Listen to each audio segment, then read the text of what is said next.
I call the Committee on Transportation and Infrastructure to order. Before we get started today, I think there are a couple of committees that are having markups today. I know that the Armed Services Committee is having a markup as we speak. So myself, I know that Mr. Hunter and Mr. Lobiondo serve on Armed Services, Mr. Larson, and I don't know, do you have anybody else on your side? I thought there was somebody else. Oh, yeah, Garamundi. Mr. Garamundi serves on Armed Services. So there are several of us that may have to leave here, and I think there's a couple other committees meeting, Natural Resources, Judiciary, so we're going to try to bob and weave today. Foreign Affairs, so we're going to be getting up and down probably, and may at some point have to take a recess, but we're going to try to get through this as quickly and efficiently as possible. Today, the committee will consider the General Service Administration's Capital Investment and Leasing Program reauthorization, or resolutions. HCON Resolutions 103, authorizing the use of the Capitol grounds for the District of Columbia Special Olympics Law Enforcement Torch Run. H.R. 3044, to approve the transfer of Yellow Creek Port properties in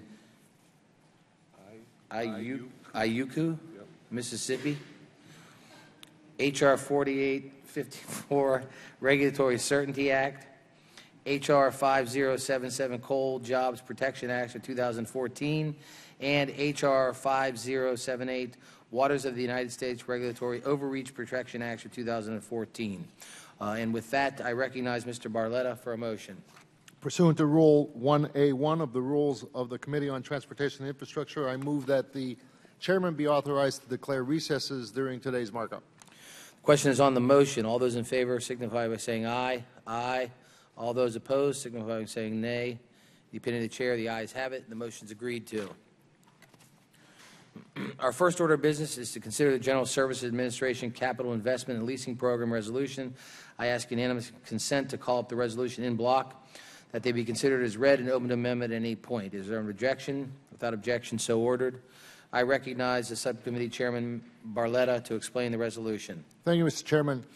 Today, the committee is considering 27 GSA resolutions authorizing projects in GSA's Capital Investment Program for fiscal years 2014 and 2015. I'm pleased to say the cost of these capital projects is more than offset by the savings they will produce for the taxpayer.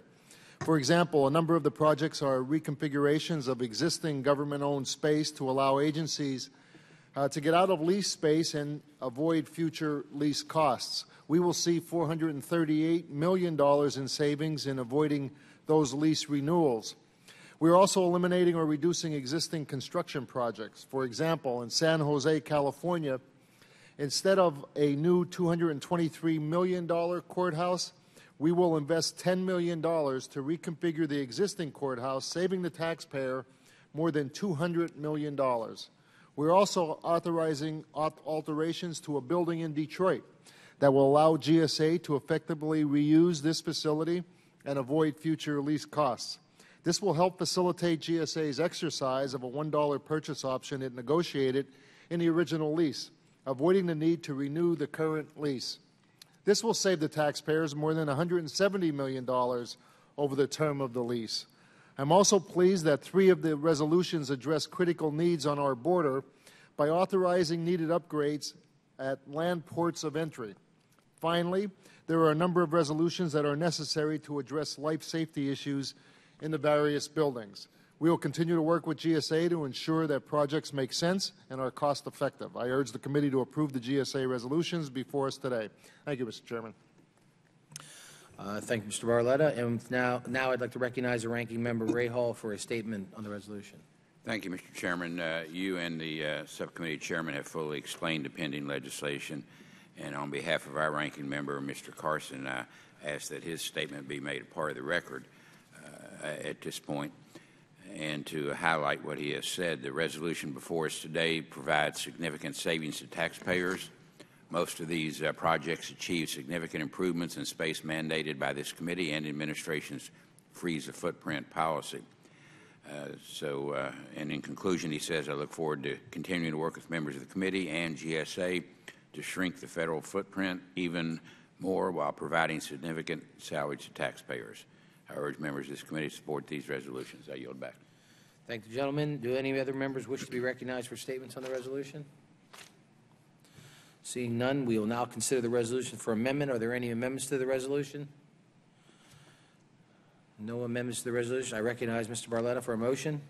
Mr. Chairman, I move that the 27 GSA resolutions be approved en bloc. The question is on the motion. All those in favor signify by saying aye. Aye. All those opposed signify by saying nay. The ayes have it. The motion is agreed to. The resolution is approved. I ask unanimous consent to discharge the Subcommittee on Economic Development, Public Buildings, Emergency Management, and call up House Concurrent Resolution 103, and that it be considered as read and open to amendment at any point. Is there an objection? Without objection, so ordered. I recognize Subcommittee Chairman Barletta to explain the concurrent resolution. Thank you, Mr. Chairman. House Concurrent Resolution 103 would authorize the use of the Capitol grounds for a Special Olympics law enforcement torch run on October 3rd, 2014. This event occurs annually on the Capitol grounds. The torch run allows local law enforcement officials to show their support for children with disabilities. I support the committee reporting this resolution favorably to the House. Thank you, Mr. Chairman.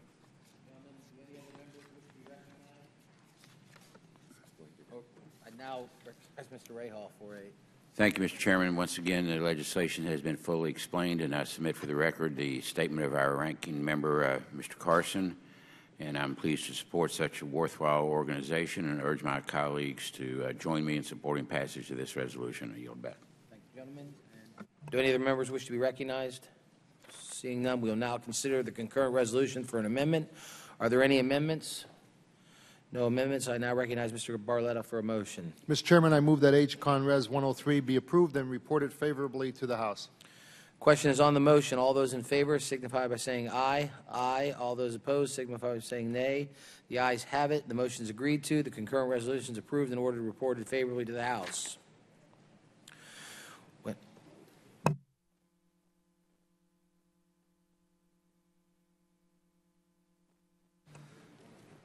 We will now take up H.R. 3044, a bill to approve the transfer of Yellow Creek Port properties. I ask unanimous consent to discharge the Subcommittee on Water Resources, Environment, and call up H.R. 3044, and that the bill be considered as read and open to amendment at any point. Is there an objection? Without objection, so ordered. I recognize Subcommittee Chairman Gibbs to explain the bill. Thank you, Mr. Chairman. The state of Mississippi initiated development of the Yellow Creek Port in 1971 on 116 acres purchased from the Tennessee Valley Authority. Industrial growth, high-paying jobs, associated spin-off companies, and increased traffic on the nation's inland waterway system have occurred because of the development of the Yellow Creek Port. H.R. 3044 will execute the conveyance of the remaining 173 acres of property from TVA to the state of Mississippi to complete the development of the Yellow Creek Port and fulfill one of TVA's missions of ensuring economic development opportunities in the TVA service area.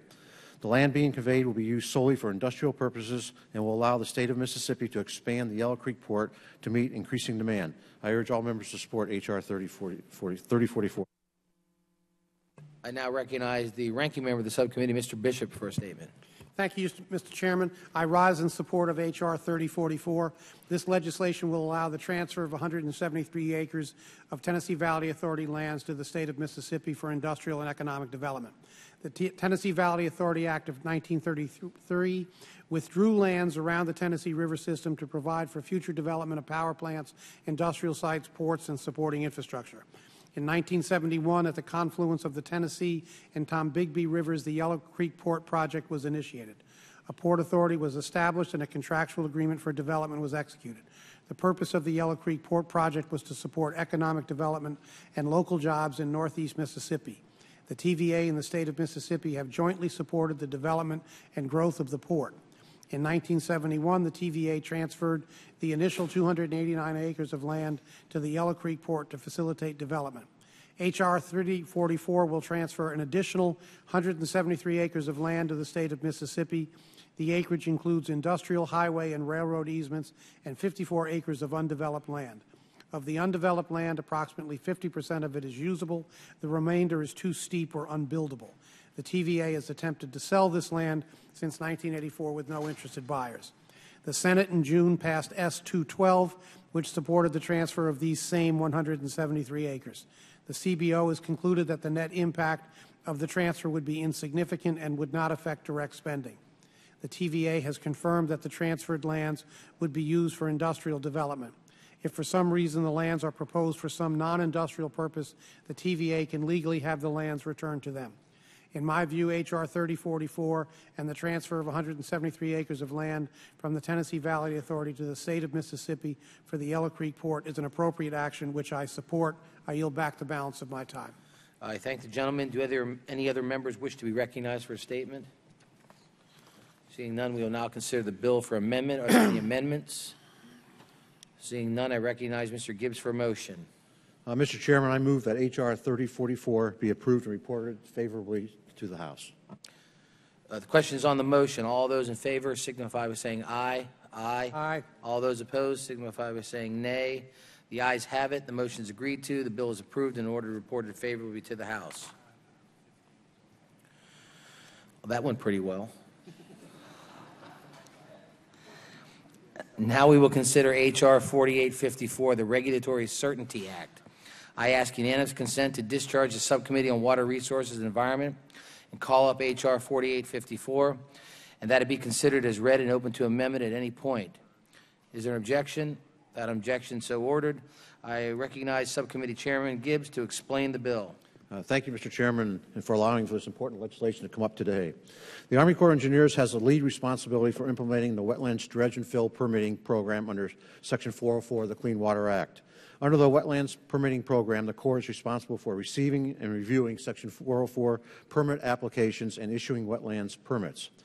Section 404 assigns the EPA a limited review role in regard to Section 404 permits.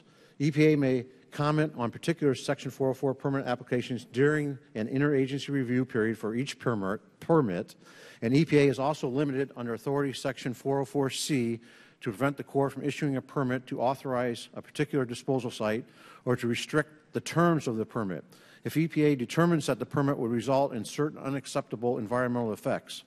Consistent with this process, in 2007, the Corps issued a Section 404 permit to a mine project in West Virginia. Prior to the issuance of the permit, the project applicant conducted an extensive environmental review in which the EPA fully participated and agreed to all the terms and conditions included in the authorized permit. Subsequently, the mine operator, pursuant to and from full compliance with Section 404 authorization, made substantial investments in the project in reliance on the permit. However, in 2009, EPA changed the rules of the game after the fact and took steps to revoke parts of the project's issued permit. More than 3 years after the permit's issuance, EPA finalized the permit revocation in early 2011, effectively halting development of the mine and jeopardizing jobs and the substantial investments that had been made in detrimental reliance on having issued the 404 permit. After the permit holder challenged EPA's permit revocation action in the federal courts, the U.S. Supreme Court announced earlier this year that it would not review a 2013 appeals court decision that the EPA did not exceed its power when it stripped the mine of its Section 404 permit. Recently, the EPA released an assessment of a watershed in Alaska and how future development projects may affect water quality and a fishery in the region. As a result of that assessment, EPA initiated a regulatory process involving a possible mine in Alaska that could lead to a preemptive Section 404C veto of a development project, even though there is no project-specific administrative record on which to base the decision, since the developer has yet to even propose the project and apply for a 404 permit. Revoking a permit or trying to block a party from even being able to apply for a permit, as the EPA has done here, is unsettling and simply unfair. It is an arbitrary and irresponsible way for government to act and raises due process concerns. This is an example of government that thinks it has no limitations on its power and willing to abuse it.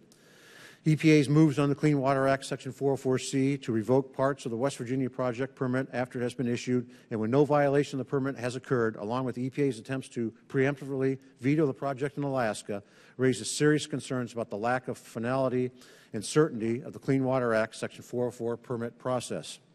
These actions also raise serious concerns about the chilling effect this lack of certainty will have on future investments nationwide in vital infrastructure and other economic development projects that require 404 permits. We heard this message during our Water Resource and Environment Subcommittee hearing on EPA's expanded interpretation of its permit veto authority on July 15th.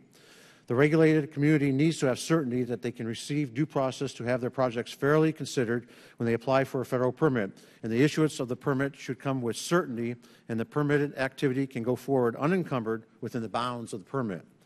The purpose of the H.R. 4854 is to define the exact period of time when the EPA is allowed to restrict or deny the use of a particular disposal site under Section 404C, and to clarify that the EPA does not have the authority under the Clean Water Act Section 404 to preemptively disapprove and block a prospective applicant from applying for a permit or to revoke a permit once the Corps has issued it.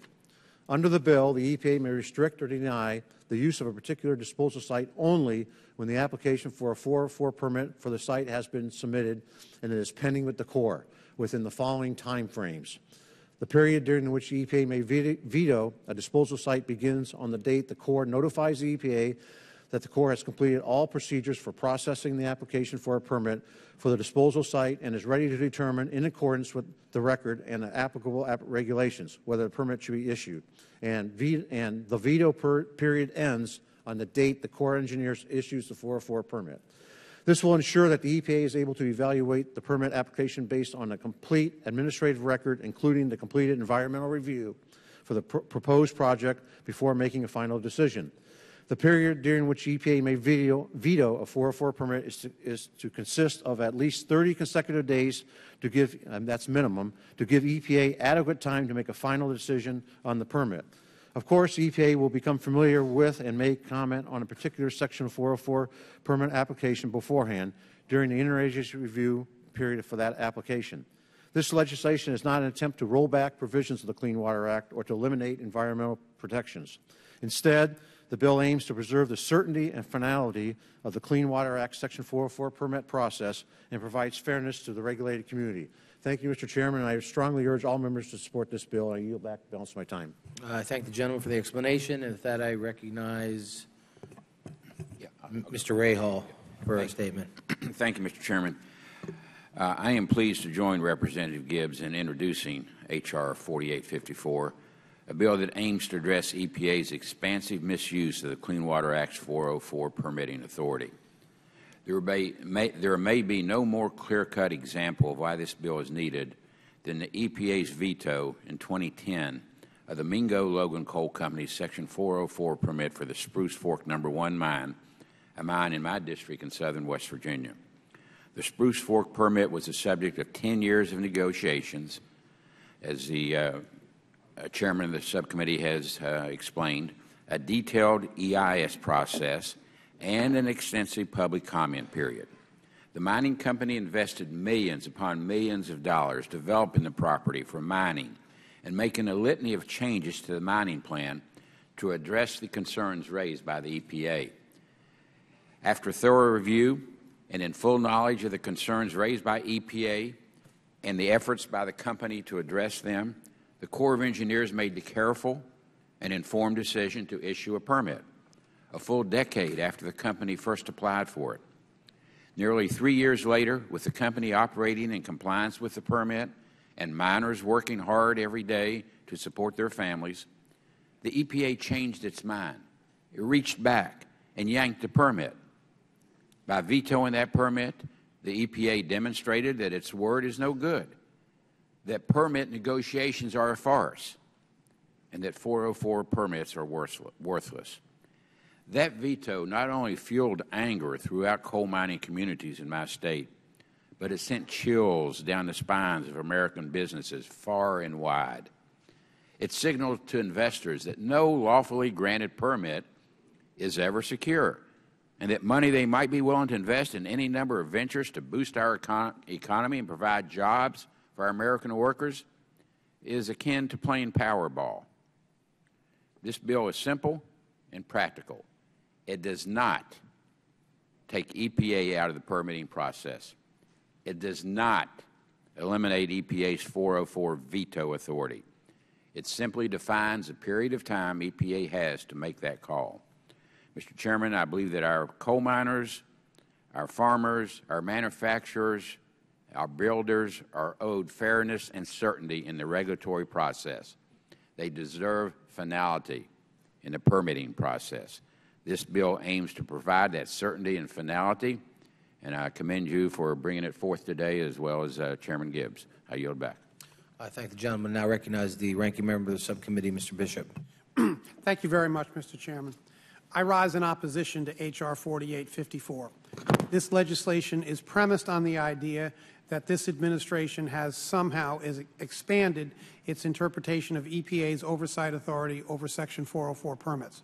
However, as was noted at yesterday's hearing of the Subcommittee on Water Resources and the Environment, EPA's recent actions with respect to its 404C authority are neither new nor expanded, but are in fact consistent with the precedent of previous administrations' use of such authority since 1972. If you were to believe the rhetoric surrounding this legislation, you would believe that this administration has directed the EPA to use its 404C authority to block almost every permit that comes its way. However, the reality is that of the almost 360,000 404 permits that have been approved during this administration, EPA has exercised its 404C authority once, one time in 360,000 permits. Similarly, if you were to believe the rhetoric, you might think that this administration has somehow expanded EPA's interpretation of when it can exercise this 404 authority. However, the history, again, will show different. In fact, of the 13 times this authority has been used during the entire 42 years that the Act has been in law, that's right, 13 times in 42 years, the EPA has twice before, both under Republican administrations, used its 404C authority in a time period before a permit was issued by the Corps. Similarly, prior to the Spruce Mine example, EPA has twice before, again, both under Republican administrations, used its 404C authority in the time period after a permit was issued by the Corps. So as I noted at the subcommittee hearing, this administration has neither expanded the interpretation of its 404 authority, nor has this administration abused its oversight responsibility for Section 404 permits, which Congress specifically vested in this agency. I would also note that this committee has already approved legislation to limit EPA's 404C authority during the time period after the permit has been issued. So the only effect of today's legislation is to further limit this authority prior to the issuance of the permit and to effectuate the outcome of a conceptual mining operation in Alaska for which the proponents have yet to put forward a permit application. In my view, this legislation, those who support this legislation have not made the case that the EPA has abused its statutory authority under Section 404C, and therefore I am opposed to making drastic changes to this underlying authority, and therefore I oppose the legislation. I yield back the balance of my time. I thank the gentleman. Other members wishing to be recognized, Ms. Capito, recognized for a statement. Thank you, Mr. Chairman, and I would like to speak in support of H.R. 4864. We heard in the hearing yesterday, I think, the uncertainty and the concern that not just folks in the mining industry, folks from the chamber, folks from road builders and transportation, construction, folks in just general contractors feel with the ability and the ability that's been exercised by the EPA to retroactively or prospectively veto a 404 permit. I think in the case of the ranking member's district, the Spruce Mine in Logan County was just a stunning setback for the folks who live in southern West Virginia, for the hundreds of jobs and the thousands of jobs around that particular mine, but also for the years and years of studied back and forth between the company, between the environmental engineers, between the EPA, between the DEP, between the Corps of Engineers to try to meet a reasonable standard. And it's not like this permit was issued and then vetoed 4 to 6 months later. We're talking close to a decade later. And when a lot of investment had moved forward and a lot of individuals' lives had been invested in this in terms of the job creation. So I think what this does is provide clarity. It provides certainty and predictability. And I think we learned from yesterday's hearing that this is something that moving forward would be welcomed, both certainly by those who are trying to get a permit and move forward, but also for the communities and the individuals whose jobs and whose lives are more directly affected by this. So with that, I would like to thank my colleague, Mr. Gibbs, for bringing this forward, and I would ask my colleagues to join me in supporting this important bill. I thank the gentlelady and now recognize Mr. Nadler for a statement. Thank you, Mr. Chairman. Mr. Chairman, I rise in opposition to this bill. This bill, given the fact that we're dealing both with post-review and pre-review, would limit the authority of the EPA to veto a Section 404 permit to a narrow window of time, beginning when the Corps notifies EPA that it is ready to make a final permit decision and ending when the Corps issues a permit. In contrast, the law today authorizes EPA to act whenever it finds that certain unacceptable impacts will occur. The Court of Appeals has said that they have this right, but despite that, the EPA has only exercised this right 13 times in the nearly 42-year history of the Clean Water Act. So it is reserved it. It's not as if they're running off. And, I mean, what I'm hearing in this debate, and I don't know the specifics of this mine, what I'm hearing is that members disagree with a particular decision. And maybe they were right and maybe they were wrong in that decision.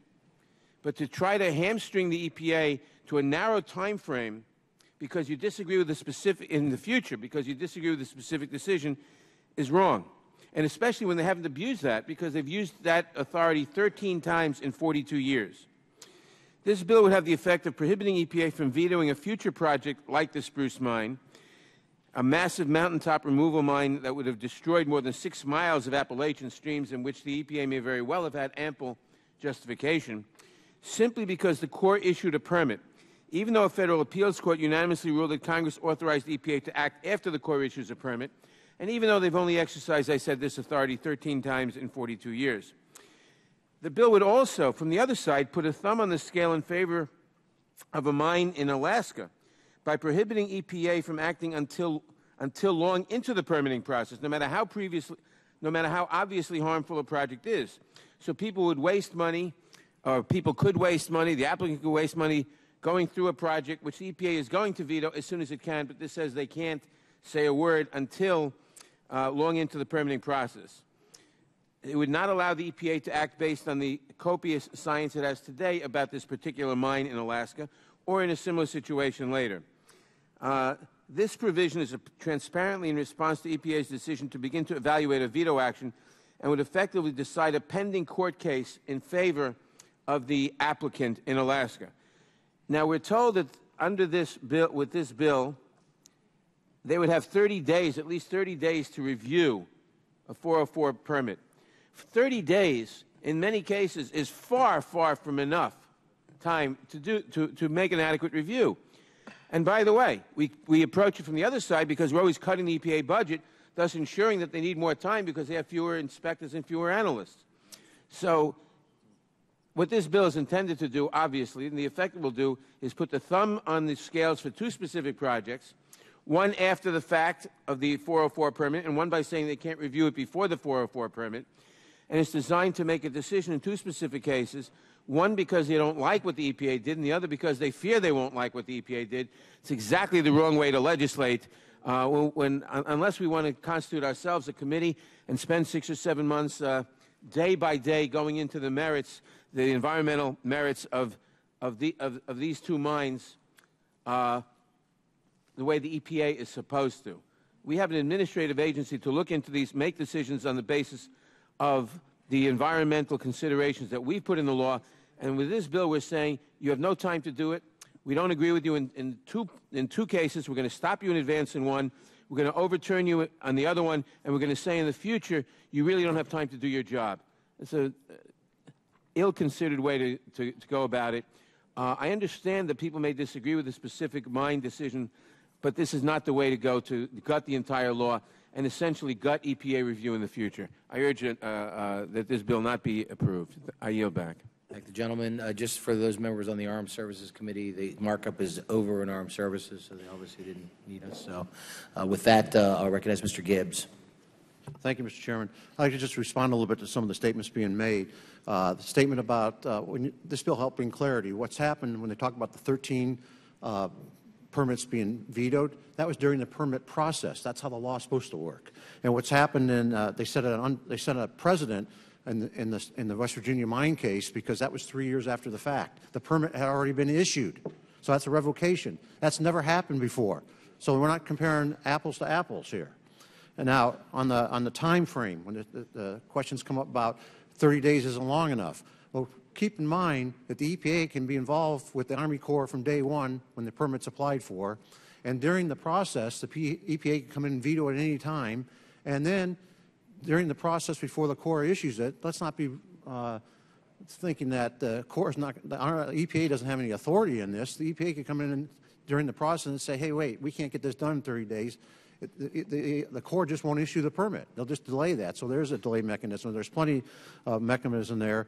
And if you read the law, when the Clean Water Act was crafted, 404C, I think it's pretty clear what the intent was, but it's kind of loosely written, and that's why this bill helps bring clarity, because if you look at the rule that the EPA developed themselves, they think they have the discretion to revoke permits and preempt permits because that's how they wrote the rule. And apparently, for the about the 40 years that the Clean Water Act's been enacted, it hasn't been abused. But lately, we've seen, because these two instances, in my view, it has been abused, and it's setting a precedent moving forward that creates a lot of uncertainty and a lot of not being final. So when a permit holder gets a permit and they invest their money, like that happened in the West Virginia case, you know, who's going to move forward? This creates so much uncertainty. So this bill helps bring clarity, but still leaves the protections in there and lets the Army Corps engineers do their work.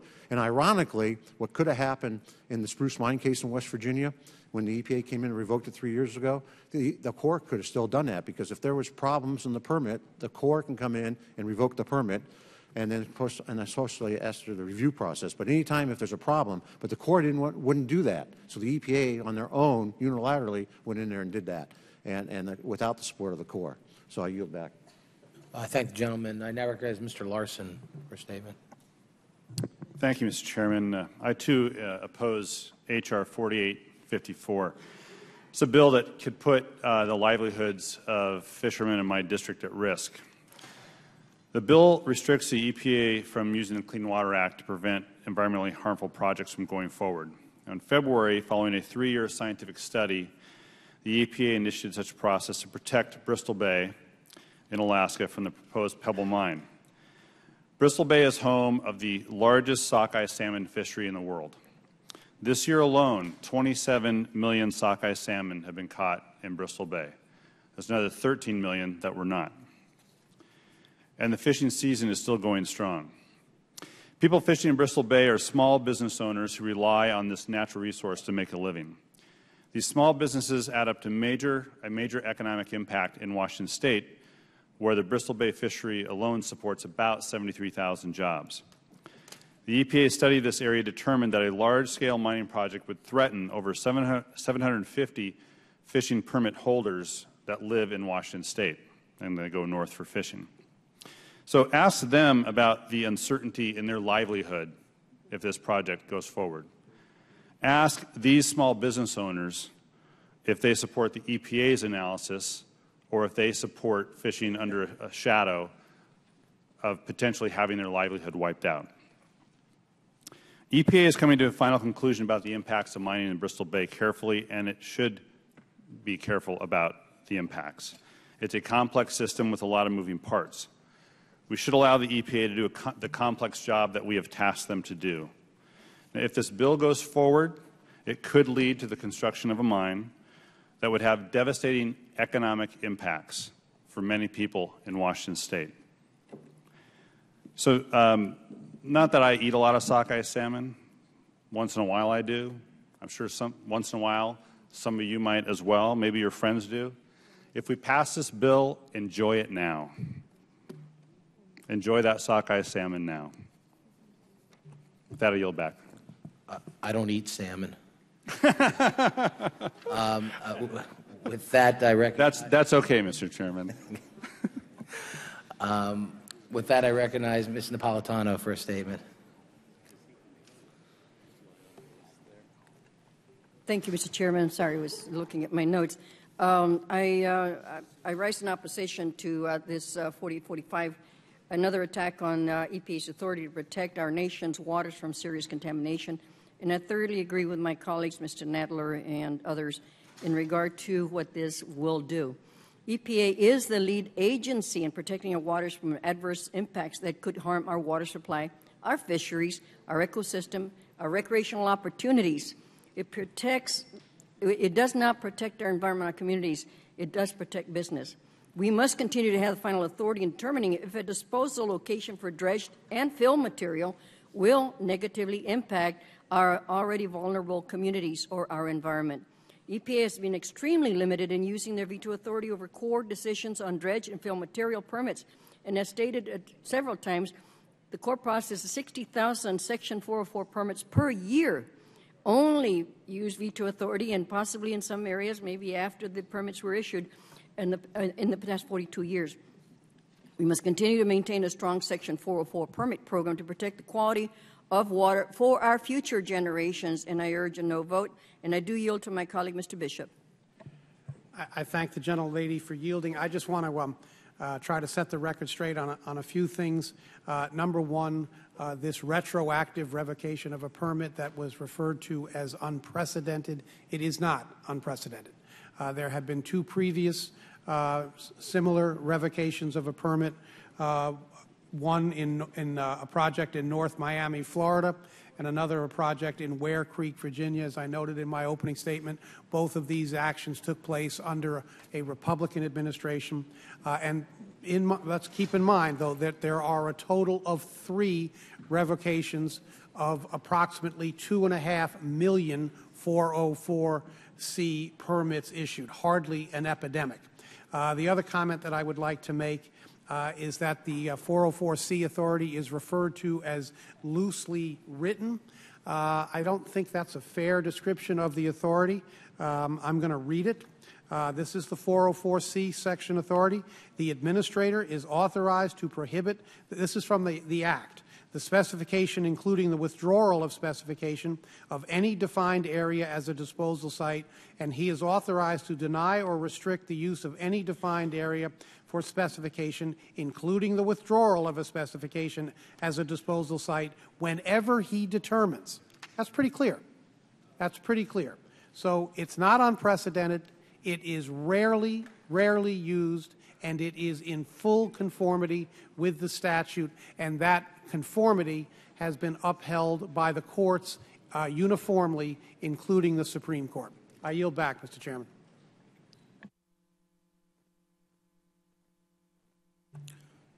Gentlelady, yield back. Yeah, thank you. With that, I recognize Ms. Edwards. Thank you, Mr. Chairman. And I just want to say, yesterday we had a hearing, and so we had a chance to consider some of this information. I don't think between yesterday and today we've had a chance to really analyze it in the context of going forward with a markup today, and I think that's unfortunate because there are a number of other issues that need to be addressed. I want to ask unanimous consent that letters that I have, I know other members of the committee have received them too, from the caretakers of our land in Alaska and the Bristol Bay Native Corporation, also in Alaska, and the Southern Environmental Law Center in opposition to H.R. 4854, the so-called Regulatory Certainty Act, and I'd ask that those be made part of the record. Mr. Chairman? Thank you. I just wanted to be sure. The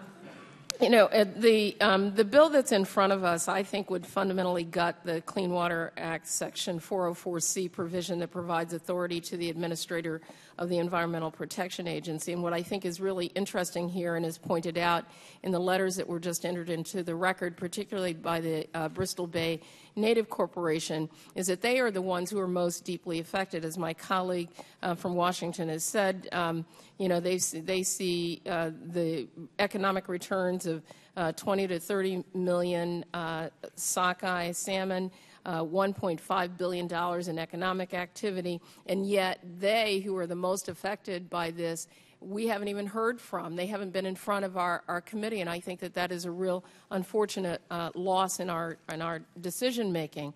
But to claim that this is an overreach by the Environmental Protection Agency is really a stretch. Let's look at that 404C authority. Actions can be taken if the impact of a proposed permit activity is likely to result in significant degradation of municipal water supplies, including surface and groundwater, or significant loss or damage to fisheries, shellfishing, wildlife habitat, or recreation areas. It's a very circumscribed kind of authority. The section has been an important component of the Clean Water Act for over 40 years, and it's key for those of us who value clean drinking water and fishable, swimmable waters, or who represent states that depend on tourism.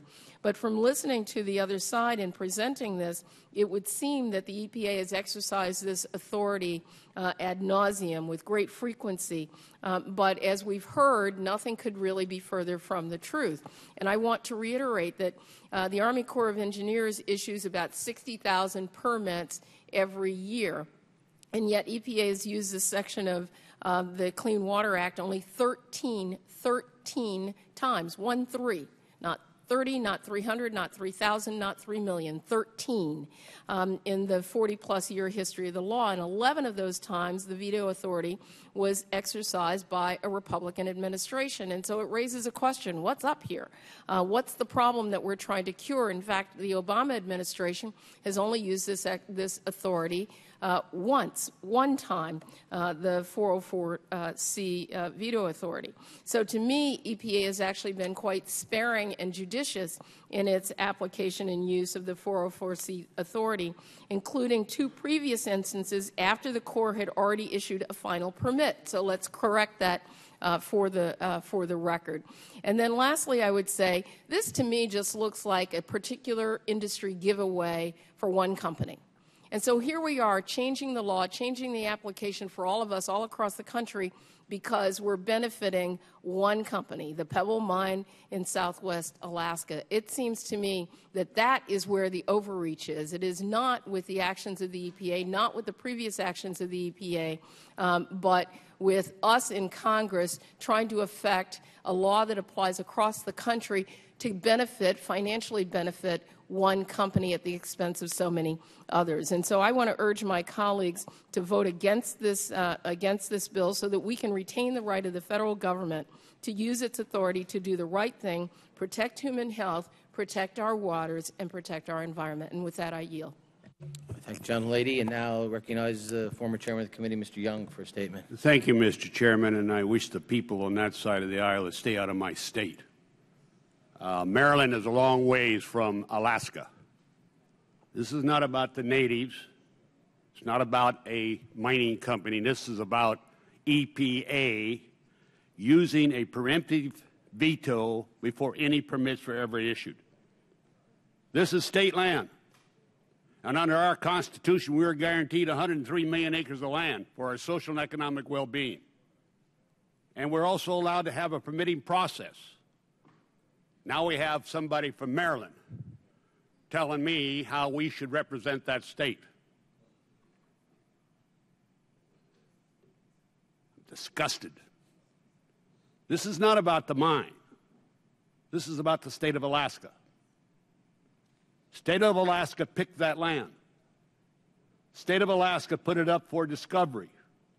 Under the discovery clause, you're right for exploration. On the right of exploration, you have a right for development, if the permitting can be issued by the state. To allow a federal agency to go in and tell a state, no, you cannot do, this is a monarchy under this administration. And that side of the aisle, shame on you. Taking away the state's rights. You're becoming the United States of the federal government, not the United States of America. If it cannot be developed, and by the way, the state has control and authority over the anonymous fish, and they have control over this land, and you sit there on that side of the aisle and say the states have no rights, other people within that community say this should be done for the jobs and economic well-being. I don't know whether mines should be developed or not, but you're saying, oh no, The first time, I believe, in the history of the EPA, they have a preemptive strike saying, no, you can't do it because we're the United States government. We're the Congress, and we're the Democrat side. Shame on you. The state is against the EPA's actions. I'm against it. And most of the Alaska Natives are against it because they have 44 million acres of land, too. And now will come the EPA, they'll come along when they want to develop their land, and we gave it to them for their social and economic well-being, and there'll be one of these little nice people from Maryland will say, oh, we can't do it because we have to protect our watershed. It is not your watershed. It is our watershed. It is Alaskans' watershed. It is Alaskans' people. I want you to think about this. This can happen to your state. We have to wake up in this Congress. We're allowing a president and previous presidents to take control over the Congress through their agencies. Their agencies are not following the law. You can talk about the law all you want. When it interferes with the Constitution, then you're doing something unconstitutionally. Every one of you in this room, including that side, God help you, raise your hand and swear to uphold the Constitution, including the president. And he has not done so. And you have not done so. You have to look at the state. If I thought for a moment this would hurt the fish, I wouldn't even be talking today. If I thought a moment if the mine shouldn't be developed, I wouldn't be talking today. I'm saying let the state make that decision. You have to start thinking about that. We are failing in Congress. And you're following that Pied Piper right over the cliff. You're following right over the cliff, falling down and destroying the Constitution of the United States of America. I want you to think about that. I'm one member in this Congress, and I'll be damned if I'm going to sit here and watch somebody from Maryland or any other state start telling me or anybody in Alaska how we should be running our state by a veto from an agency. I am not happy right now because I believe in this institution, this body. And I've seen this in 42 years go down the tank. It's just not this president, I'll say that. He's probably the worst. But they've all sought this power. And it's our body that should be controlling and running this country. Our body. Not the president. And you say we have to follow the president. And we say we have to follow the president. We shouldn't follow the president. We should be leading this country as the United States Congress. The Congress of the people. So I'm asking you to think about that. Think about what happens to each state individually. Mr. Chairman, I yield back the balance of my time. I thank the gentleman. Mr. Chairman. Recognize Mr. DeFazio. Well, thank you, Mr. Chairman. And I should have brought my blood pressure cuff for Don. He could be checking it right now. I'm a little worried. You know, we can have some legitimate disagreement over the wisdom of this legislation, and we are focusing on one particular issue where there are differences of opinion. You know, that there is no difference of opinion that this is the most fabulous, productive, valuable fishery, sustainable in the world, and if cared for, that it will provide jobs and sustenance forever. There's no argument with that. And I think gentlemen from Alaska would agree with that. The issue is the impact of this massive mining project in the headwaters and what that potential downstream impact is. If you look at sort of the proposed preliminary, not formal operations plan, they're talking about building a massive coffer dam, behind which they would place hundreds, millions of tons of material that, if that material were to escape into the headwaters, would devastate the spawning grounds. So the question really becomes, you know, can this be done in that area safely, you know, particularly given changing climate conditions and other things? The EPA has a study They have noticed a proposed action. They haven't yet held hearings.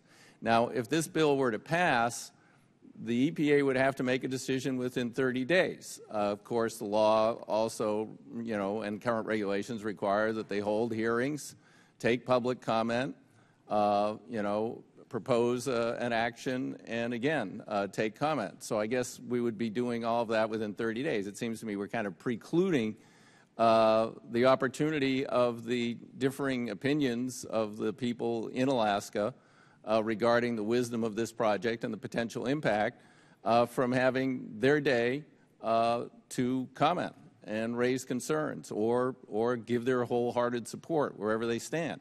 I think it's a very, very misguided approach. But the bottom line is that, the EPA, through the environmental studies, they are the experts. They have commissioned experts. They have put forward a study, and it raises legitimate concerns. And I think that the process should go forward. We should not preempt that process.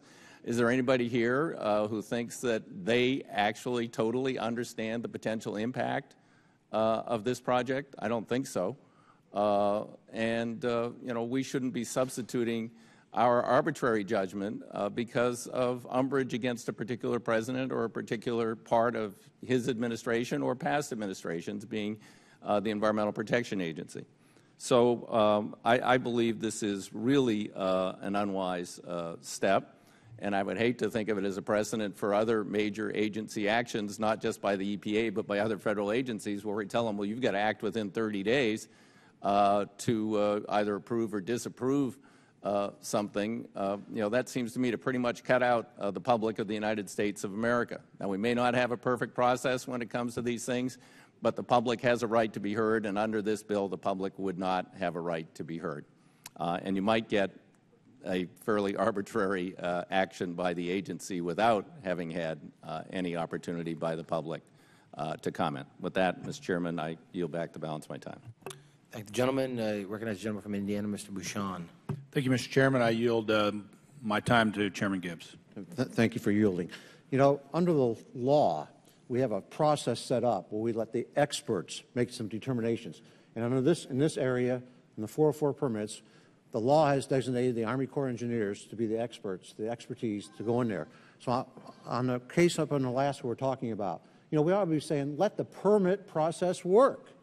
There's no reason why any agency of this government can come in and just block out a huge area of this country and say, no, we're not even going to consider it, we're not going to look at it, we're not going to let the experts look at it. Let the permit process work.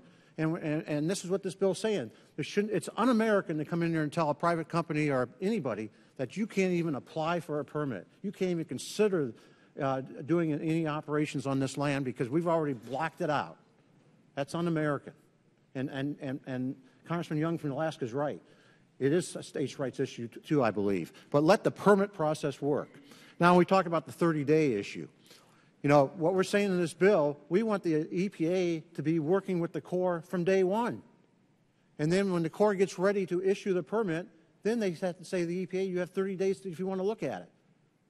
It's taken too long to get these 404 permits done. We're stifling economic activity. We're killing jobs because we're not getting the permit process done. And so if there's a problem when the EPA is working with the Corps, when the Corps is ready to issue it, in that 30-day period, the EPA can raise issues, and I'm sure if there's issues raised, the Corps is not going to issue the permit, so they're going to get longer than 30 days in reality. Think about that. And now think about the other issue. I would argue that the revocation of the permit in West Virginia is unprecedented because it was 33 years after the permit was issued. That's never happened before. I think the two cases my friend from Long Island cites is they happened quicker and there was problems that developed. And keep in mind, when problems develop, even after permits issued, the Army Corps can step in and veto that permit at any time if there's problems. The case and the permit and the mine in West Virginia, the Army Corps said there was no problems. They weren't in violation of the permit. 3 years later, this government came in and took their damn permit. That sets a dangerous precedent. Who's going to invest money? Who's going to take risk knowing that the government can come in and take their permit away from them anytime that some bureaucrat here in Washington, D.C. wants to because they don't like you or they got an agenda that's different than what to grow this economy? It has nothing to do about protecting the environment. This is an agenda. Let the experts at the Army Corps of Engineers do their job. If it's going to be dangerous environment, that should come out. They have public comment periods. It goes through that process. This process can last a long time. The Army Corps could take years to make this determination.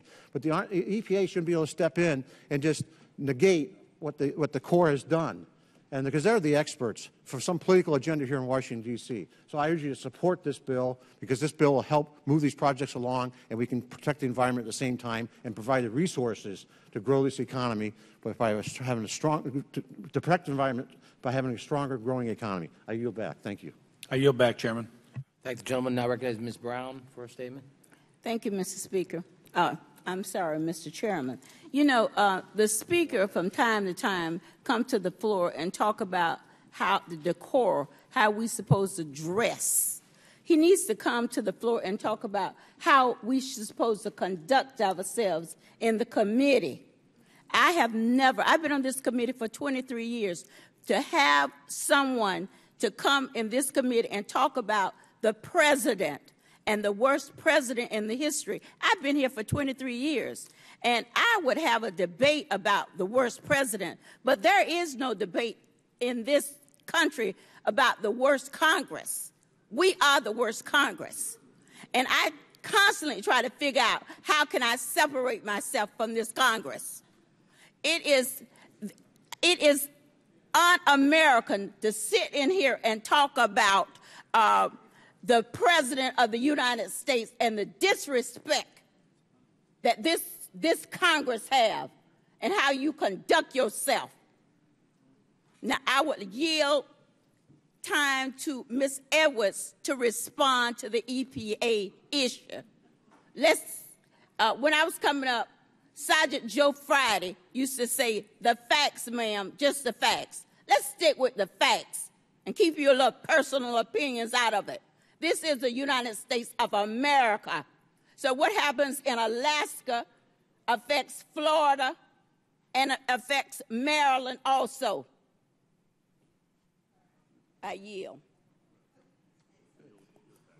I thank the gentlelady for yielding, but I think I've been heard on this issue. And I would just say there are many times in this committee where we have an opportunity to make decisions that impact all of our states. I mean, my state is the fourth longest coastline in the country, in a little state like Maryland. And so we make decisions about the Chesapeake Bay, which just happens to be the largest estuary in the country. And so there's a huge impact for surrounding jurisdictions that have a national impact. And it's our responsibility in the Congress to make decisions about things that impact all the 50 states and about how we can work together as states. We are not like independent nations. We're 50 states that depend on each other. And so the decision that happens in Maryland impacts California, impacts New Jersey, impacts Florida, impacts Alaska. And with that, I yield back to the gentlelady. I appreciate the lady's statement, and I would just remind both sides of the aisle. First of all, I sat here for 8 years and listened to the Bush bashing, so, I mean, it goes on both sides of the aisle. I would encourage my colleagues. This is a very passionate a debate. There's certainly differences on both sides, but I would encourage all my colleagues to keep debate civil and respectful so that we can move along. And with that, we'll now consider the bill for amendment. Are there any amendments? Mr. Bishop's recognized. Thank you, Mr. Chairman. I have an amendment at the desk.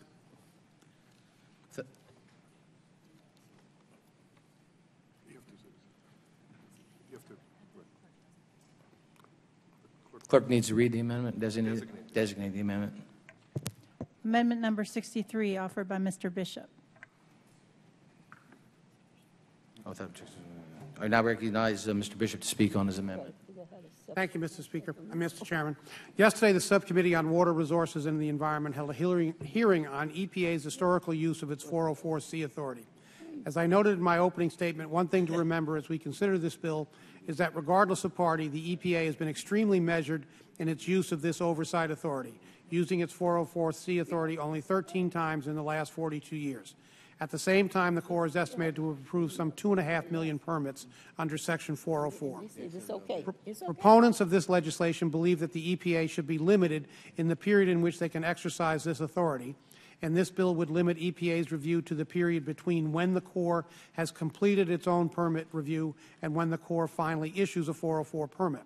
However, 4854 goes one step further and imposes an arbitrary limitation on how long EPA can take to actually conduct this review, to a time period of 30 consecutive days. In my view, this is a wholly unrealistic time period that would if imposed, would create the appearance of an appropriate review, when in fact no such review would be possible in such a short period of time. A review of the 13 times that the EPA has exercised this authority show that the average amount of time it takes EPA to complete this review is about 1 year. A few were as short as 6 months, and the longest two took approximately 20 months. However, to be clear, none of the 404C actions took anywhere near as short a period of time as 30 consecutive days. Not one witness at yesterday's hearing raised the length of time it takes EPA to conduct a 404C action as a concern, but yet this legislation would arbitrarily limit EPA to a period of time that is 1/6 as long as the fastest the EPA has ever completed one of its 404C reviews. My amendment would restore some realistic time frames to this legislation. It would grant the EPA administrator a minimum of 12 months to complete the 404C review envisioned in this bill. If the administrator completed the review faster than 12 months, my amendment would allow that completed review to move forward. Mr. Chairman, my amendment provides a more reasonable amount of time for these reviews to take place based on the historical use of this authority over time, and I urge adoption of my amendment.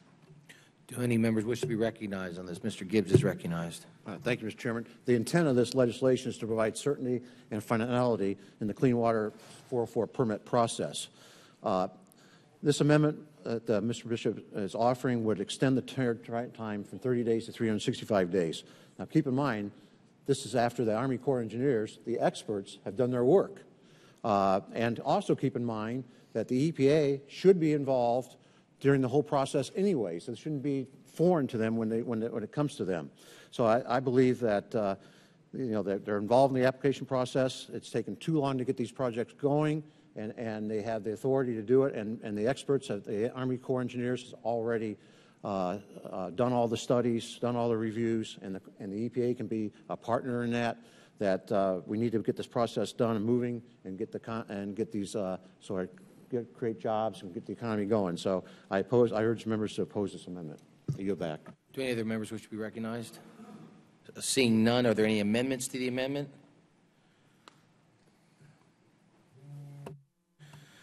If not, the question is on the amendment. All those in favor signify by saying aye. All those opposed signify by saying nay. Nay. In the opinion of the chairs, the nays have it, and the amendment is not agreed to. Are there any other amendments? Mr. Garamundi is recognized.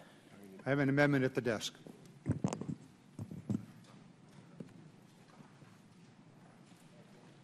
Without objection, so ordered, the clerk will designate the amendment.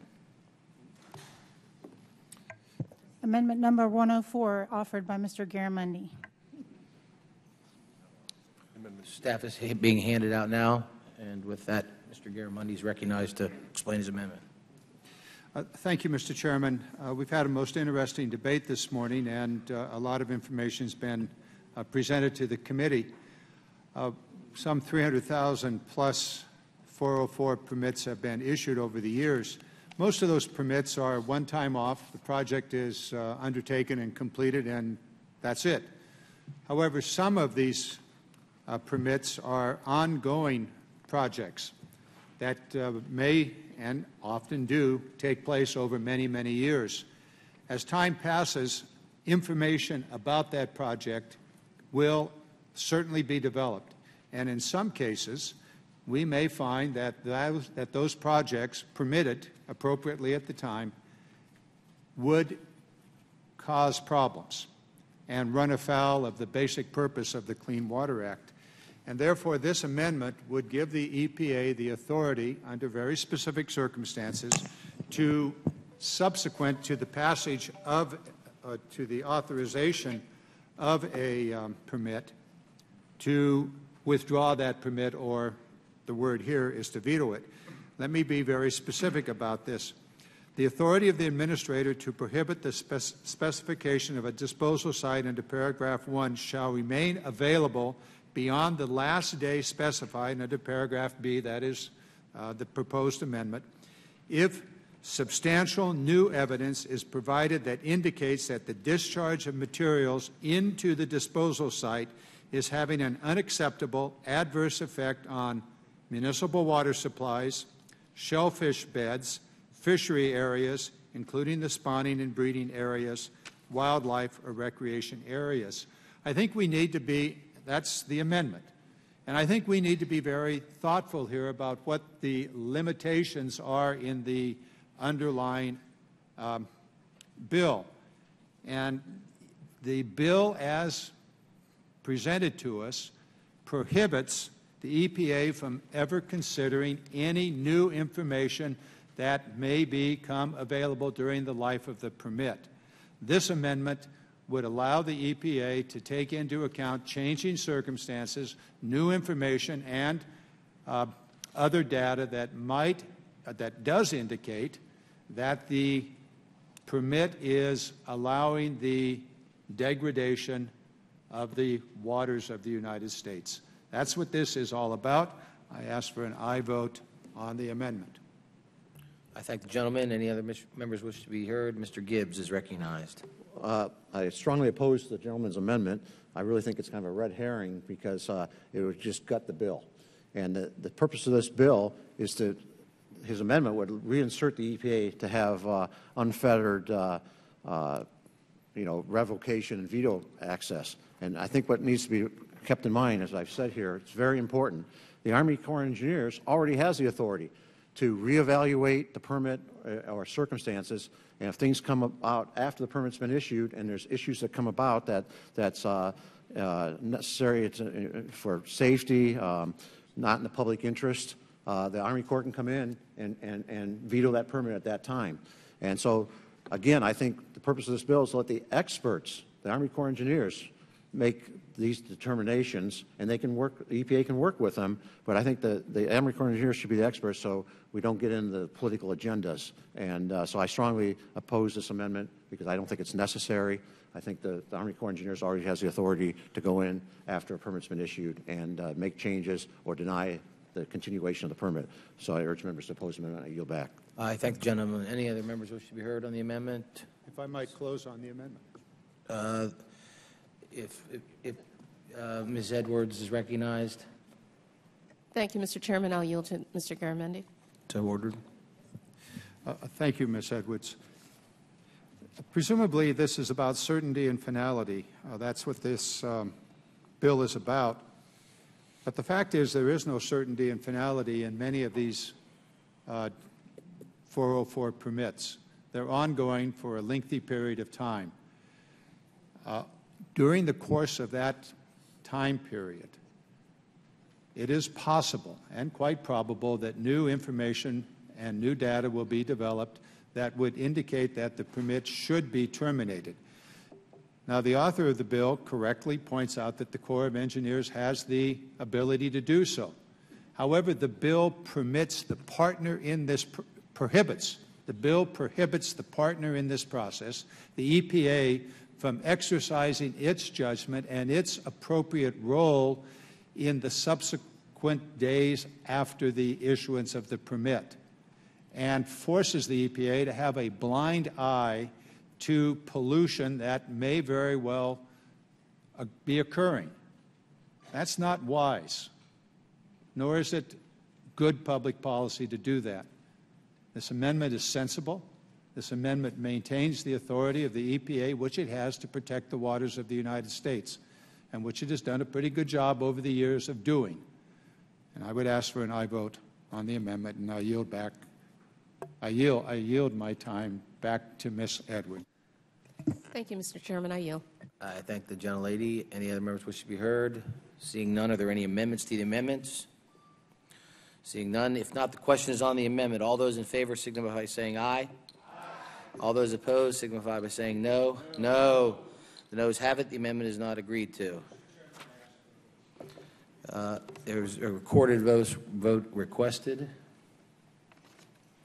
A sufficient number of members requesting a recorded vote, and pursuant to Rule 5 of the Rules on the Committee on Transportation Infrastructure, a recorded vote on the amendment is ordered.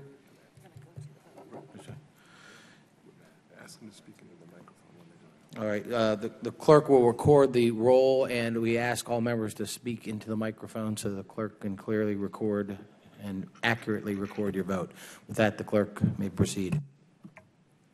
Mr. Schuster. No. Mr. Schuster votes no. Mr. Rahal. No. Mr. Rahal votes no. Mr. Young. No. Mr. Young votes no. Mr. DeFazio. Aye. Mr. DeFazio votes aye. Mr. Petri. No. Mr. Petri votes no. Ms. Norton. Mr. Coble. Mr. Nadler.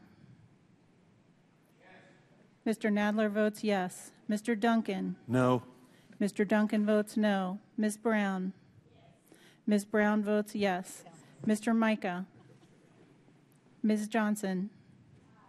Ms. Johnson votes aye. Mr. Lobiondo. No. Mr. Lobiondo votes no. Mr. Cummings. Mr. Miller. Mr. Larson. Yes. Mr. Larson votes yes. Mr. Graves. No. Mr. Graves votes no. Mr. Capuano. Yes. Mr. Capuano votes yes. Mrs. Capito. No. Mrs. Capito votes no. Mr. Bishop. Mr. Bishop votes aye. Mrs. Miller. Mr. Michaud. Yes. Mr. Michaud votes yes. Mr. Hunter. No. Mr. Hunter votes no. Mrs. Napolitano. Mrs. Napolitano votes yes. Mr. Crawford. No. Mr. Crawford votes no. Mr. Lipinski. Mr. Lipinski votes aye. Mr. Barletta. No. Mr. Barletta votes no. Mr. Walls. Mr. Farenthold. No. Mr. Farenthold votes no. Mr. Cohen. Mr. Cohen votes aye. Dr. Bouchon. No. Dr. Bouchon votes no. Mr. Series. Mr. Series votes yes. Mr. Gibbs. No. Mr. Gibbs votes no. Miss Edwards. Miss Edwards votes yes. Mr. Meehan. Mr. Meehan votes no. Mr. Garamendi. Mr. Garamendi votes aye. Mr. Hanna. Mr. Hanna votes no. Mr. Carson. Aye. Mr. Carson votes aye. Mr. Webster. Ms. Hahn. Ms. Hahn votes aye. Mr. Sutherland. Mr. Sutherland votes no. Mr. Nolan. Mr. Nolan votes no. Mr. Denham. No. Mr. Denham votes no. Mrs. Kirkpatrick. Mrs. Kirkpatrick votes aye. Mr. Ribble. Mr. Ribble votes no. Ms. Titus. Aye. Ms. Titus votes aye. Mr. Massey. No. Mr. Massey votes no. Mr. Maloney. Aye. Mr. Maloney votes aye. Mr. Daines. No. Mr. Daines votes no. Miss Esty. Aye. Miss Esty votes aye. Mr. Rice. Mr. Rice votes no. Mrs. Frankel. Yes. Ms. Frankel votes yes. Mr. Mullen. Mr. Mullen votes no. Mrs. Bustos. Yes. Mrs. Bustos votes yes. Mr. Williams. No. Mr. Williams votes no. Mr. Meadows. No. Mr. Meadows votes no. Mr. Perry. No. Mr. Perry votes no. Mr. Davis. Mr. Davis votes no. Mr. Sanford. No. Mr. Sanford votes no. Mr. Jolly. No. Mr. Jolly votes no. Do any other members wish to be recorded?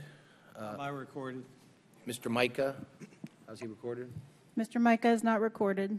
No. Mr. Micah votes no. Ms. Norton? Ms. Norton is not recorded. Ms. Norton votes aye. Mr. Cummings? Aye. Mr. Cummings votes aye. Any other members not recorded? All members have cast their vote. The clerk will report the vote. Right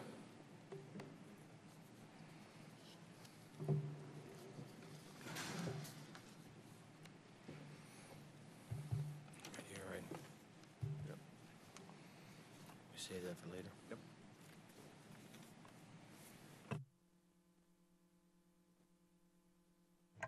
On this vote, the nays are 20. The nays are 31. The yeas are 24. The amendment is not agreed to.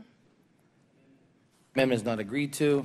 And with that, I recognize Mr. Gibbs for a motion. Mr. Chairman, I move that H.R. 4854 be approved and reported favorably to the House. The question is on the motion. All those in favor signify by saying aye. Aye. All those opposed signify by saying nay. The ayes have it. The motion is agreed to. The bill is approved and ordered reported favorably to the House. Mr. Bishop's recognized. I request a recorded vote.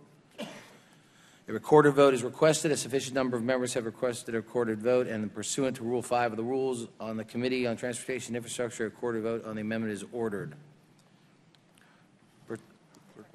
The clerk will call the roll.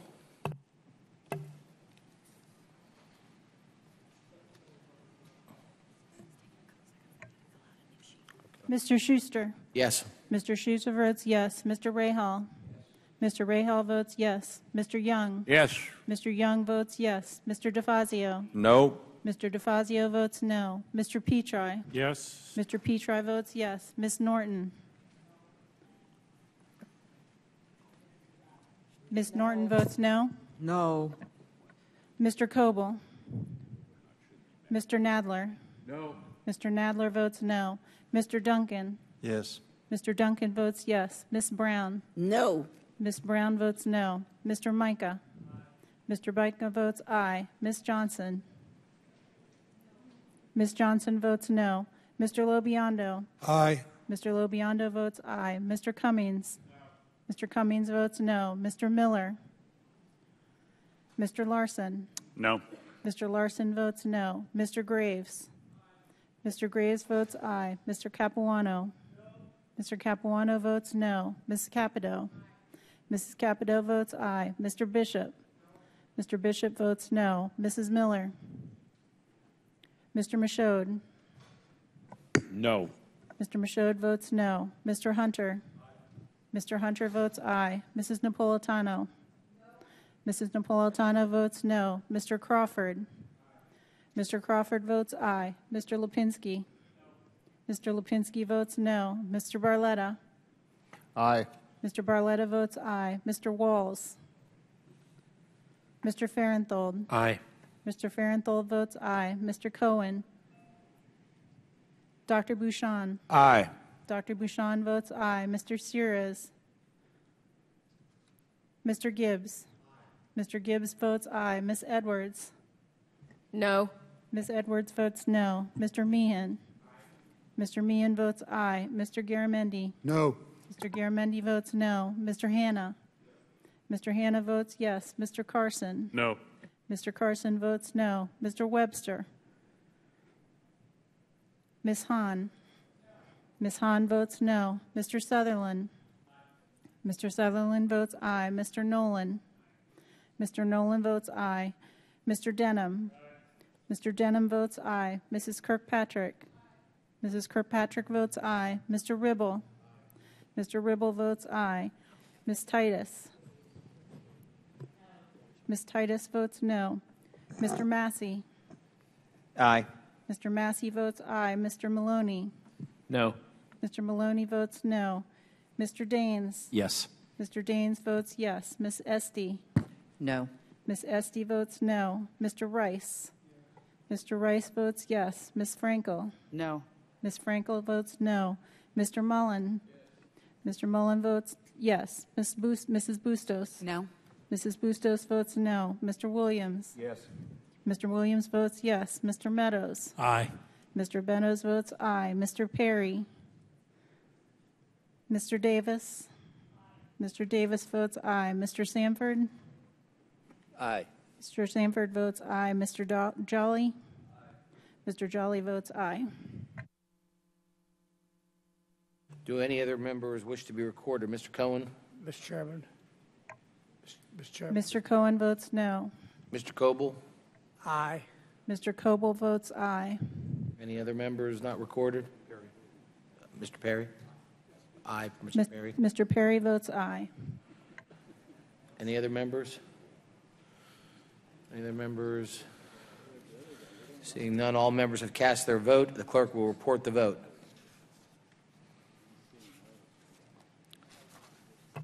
On this vote, the ayes are 33, the nays are 22. The bill is ordered reported. The bill is agreed to, is ordered reported. Thank the clerk. Now we will take up H.R. 5077, the Coal Jobs Protection Act of 2014. I ask unanimous consent to discharge the Subcommittee on Water Resources and Environment, call up H.R. 5077, and that it be considered as read and open to amendment at any point. Is there an objection? Without an objection, so ordered. I recognize Subcommittee Chairman Mr. Gibbs to explain the bill. Thank you, Mr. Chairman, for allowing this very important legislation to be heard here today. 4 decades ago, when it enacted the Clean Water Act, Congress established a system of cooperative federalism by making the U.S. Environmental Protection Agency and the states partners in regulating the nation's water quality and allocated the primary responsibilities for dealing with the day-to-day water pollution control matters to the states. For most of these 4 decades, this system of cooperative federalism between the EPA and the states has worked quite well. However, in recent years, the EPA has abandoned its proper role of approving state programs and ensuring that the standards and permits that states adopt meet the minimum requirements of the Clean Water Act. Instead, the EPA has begun to use questionable tactics to usurp the state's roles in the Clean Water Act.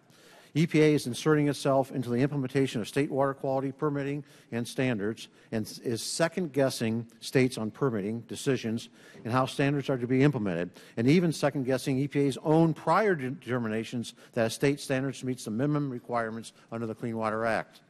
EPA has also inserted itself into the Army Corps of Engineers permit issuance decisions and is second-guessing many of those decisions. EPA's recent actions increasingly are amounting to bullying the states, and they are unprecedented.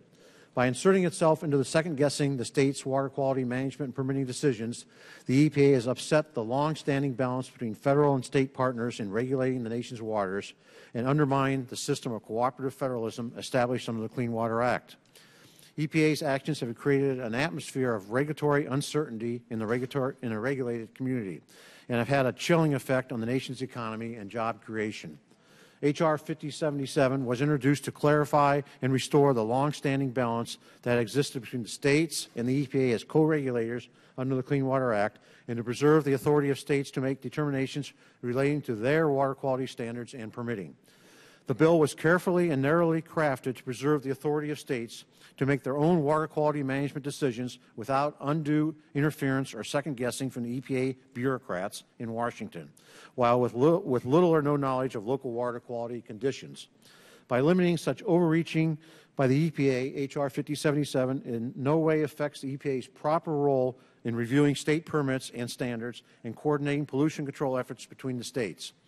EPA has to just get back to the more collaborative role it has long played as the overseer of the state's implementation of the Clean Water Act. Detractors of this legislation claim that the bill only intends to disrupt the complementary roles of EPA and the states under the Clean Water Act and eliminate EPA's ability to protect water quality and public health in downstream states from actions in upstream states. In reality, these detractors want to centralize power in the federal government so they can dominate water quality regulation in the states. Implicit in their message is that they do not trust the states in protecting the quality of their waters and the health of their citizens. This bill returns to balance, certainty, and cooperation between the states and the federal government in regards to the environment that our economy, job creators, and permit holders have been begging for. Thank you, Mr. Chairman. I strongly urge members to support this bill, and I yield back my time. I thank the gentleman and now recognize the ranking member for a statement. Thank you, Mr. Chairman. I once again commend you, Chairman Schuster, and Subcommittee Chairman Gibbs for bringing this bill before our committee. This EPA has turned the Clean Water Act permitting process in my state on its head. It has thumbed its nose at the legal authorities of other federal agencies. It has run roughshod over state agencies charged with overseeing the permitting process. And it has shown a callous disregard for the lives and the livelihoods of our coal miners who simply want to go to work and earn an honest living to support their families. To their credit, the regulators of my state have tried to work with this EPA. Our coal companies, as we have already heard today numerous times, have attempted to negotiate in good faith with the EPA. Permit after permit, the state, the Corps of Engineers, and permit applicants have come to the table with EPA officials and made absolutely no progress. Meeting after meeting occurs, and each time the permit applicants, the state, and the Corps of Engineers walk away with no better idea of what it will take for EPA to agree to a permit than they had before the process started. Under the EPA, trying to negotiate a Clean Water Act permit these days in West Virginia is a lot like playing a never-ending game of Candyland with a 4-year-old.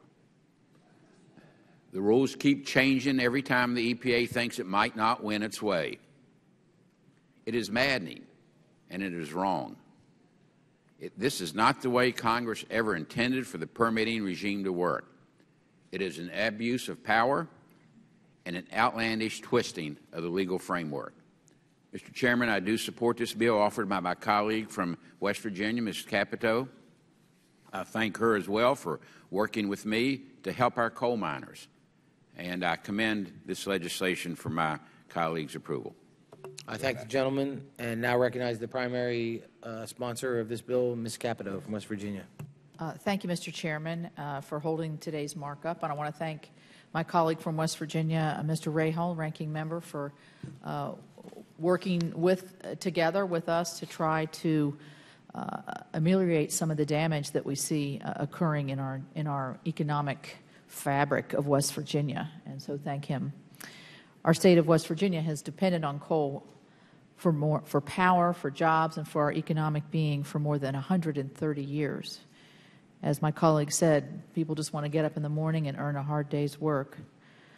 But 5,000 of our West Virginia miners are now without jobs, and these are miners that were working just 2 years ago, according to the Mine Safety and Health Administration. If you take the multiplier effect of that, and conservatively, that would be one mining job would create 4 other jobs. That's 20,000 jobs at a minimum that have been affected.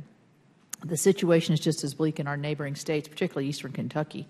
And the reason why our mines are closing, why our miners are now in the unemployment line is clear. Regulations impacting both the production and use of coal are crippling the markets for West Virginia commodity.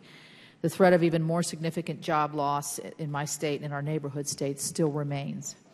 The greenhouse gas regulations for new and existing coal-fired power plants have appropriately received a lot of attention for the way they will reduce the use of coal for energy production. Today, however, we are addressing actions by the EPA that have hurt West Virginia's ability to get predictability and be able to produce coal. This act addresses many of the obstacles that the EPA has placed in the way of our coal production in Appalachia. Starting in 2009, the EPA began to intervene in the state permitting process, resulting in drastic delays in the permitting processes in West Virginia and across Appalachia. It doesn't mean, and I hope through this discussion it's very clear, the EPA has a clear-cut role and has for years in making sure that these permits go forward. This bill does not in any way take that right or that ability from EPA away. It does respect the state's ability to make decisions, but those decisions and those water quality standards are made in conjunction with the EPA. Although the opinion by the U.S. District Court for the District of Columbia, NMA versus Jackson, alleviated the backlog of pending 402 permits in my state, last Friday the U.S. Court of Appeals issued a flawed opinion that will allow the EPA to again intervene in the state and federal permitting process. I fear this will lead to a return of lengthy delays and place jobs at risks. This bill puts permitting agencies on the clock. They can't drag their feet in deciding on permits. Nothing in this bill would force a particular outcome. Agencies don't have to grant an application. They simply have to make a decision and act promptly. The Coal Jobs Protection Act calls for transparency in government. The EPA has tried to run the permitting process through a series of guidance documents not subject to public notice and comment rulemaking. And I also serve on Financial Services Committee as well. The administration has moved forward with a lot of guidance that doesn't have the force or the process of a rule and regulation, and we see that it is subverting the process. And no matter what side of the aisle you're on here, I think this is something that we should all be concerned about. This legislation requires permitting decisions to be based on regulations, not on guidance documents that can be issued and revoked without public input. Additionally, the bill makes the EPA more accountable to local communities, something I've been trying to talk about in the last several months. Under the bill, anytime the EPA takes a regulatory action that has substantial negative impact in a given area, and we could change that to a negative or a positive impact in an area, the agency must hold a public hearing so they can hear firsthand from those who are most closely affected. So we'll take the last cities that the EPA had hearings on. I believe it was on their new coal-fired power plant regulations. They went to Atlanta, Seattle, D.C., Philadelphia, Chicago, Denver, and San Francisco. We tried to get the EPA administrator into West Virginia without any success. The legislation we're continuing today is utmost important to West Virginia and West Virginians who depend on their paychecks that coal produces, to the West Virginia communities that rely on the tax dollars they bring, and to the rest of the country. It is very important too. We deserve transparent and timely decisions, and I ask my colleagues to join me in standing up for the good jobs across this country by voting for this bill. I yield back. Thank the gentlelady. Any other members wish to be recognized? Mr. Bishop is recognized. Thank you, Mr. Chairman. I rise in opposition to H.R. 5077. Let me start by saying that this bill is not a narrowly crafted bill to address concerns related to coal jobs. It is a wholesale rewrite of the underlying permitting requirements of the Clean Water Act.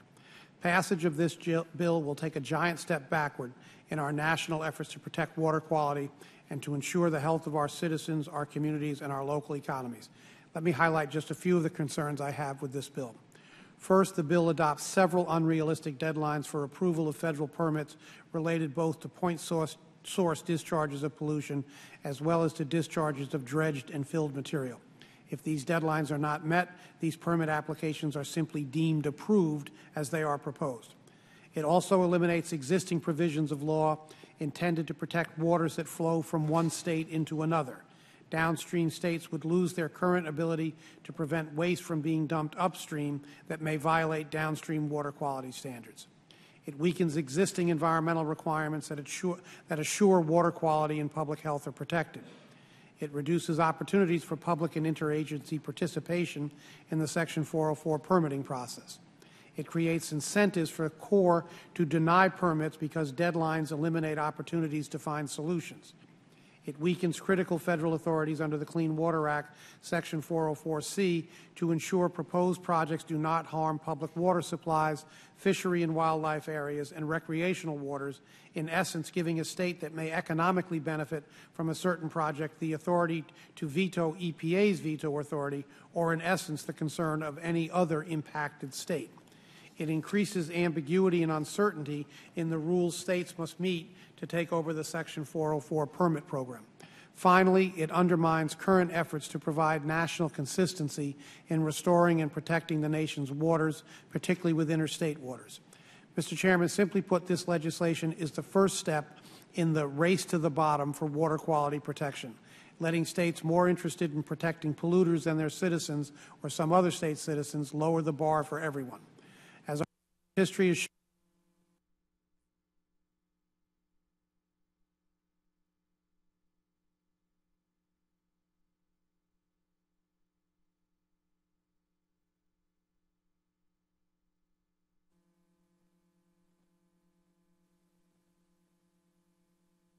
Second. Yeah. Mine's working again now? Yours, Mr. Bishop? It's Yeah. working. It's working. No, I'm good. May I continue? Proceed.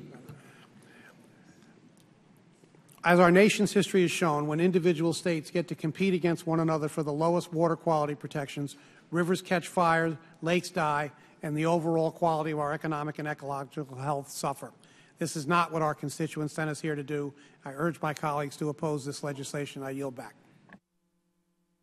Thank the gentleman. Any other members wish to be recognized? Ms. Edwards is recognized. Thank you, Mr. Chairman. And I want to say first to my good friend, Representative Capito, and our ranking member, Mr. Ray Hall, I understand your concerns with jobs in your state. But I do rise in opposition to the bill, H.R. 5077. And I want to tell you about that because I think it speaks to the concern that was raised by Mr. Bishop, and that is the wide-ranging impact of the bill. And I will just point to the work that we've done in Maryland with respect to restoring the Chesapeake Bay watershed. The cooperation among the 6 states and the District of Columbia that share that watershed is made possible by the role that the EPA plays in identifying and determining source loads on the rivers and the streams that flow into the bay. Without that kind of cooperation, it would be really difficult to see how we could restore the health of a Chesapeake Bay that has a deep impact on the economy of this region. And the underlying bill, although it would appear on its face to grandfather in the identified load protections for nitrogen, phosphorus, and sediment as of March 1st, 2013, it does apply to any future amendments. And so what happens is that the EPA plays a really strong role in working with the states on the rivers and streams that are on that list, and that changes from time to time depending upon what's happening in the watershed. And unfortunately, this bill would have the wide-ranging impact of disallowing the participation of the EPA in making sure that those load protections are fully monitored, and with the cooperation of the 6 states in the District of Columbia, and I should say 7 states, including the District of Columbia, share in the Chesapeake Bay watershed. And so I stand in opposition to the bill, deeply respectful of what our colleagues want to achieve in terms of the protection of jobs, but we can't go along and have an impact that has a far-reaching concerns broader than just one state. And with that, I would yield and stand in opposition to the bill. I thank the gentlelady. And with that, do any other members wish to be recognized? Seeing none, we will now consider the bill for amendment. Are there any amendments? Mr. Rahal is recognized. Thank you, Mr. Chairman. I have an amendment excuse me, to H.R. 5077. It should be in the folders before the members. Without objection, the clerk will designate the amendment.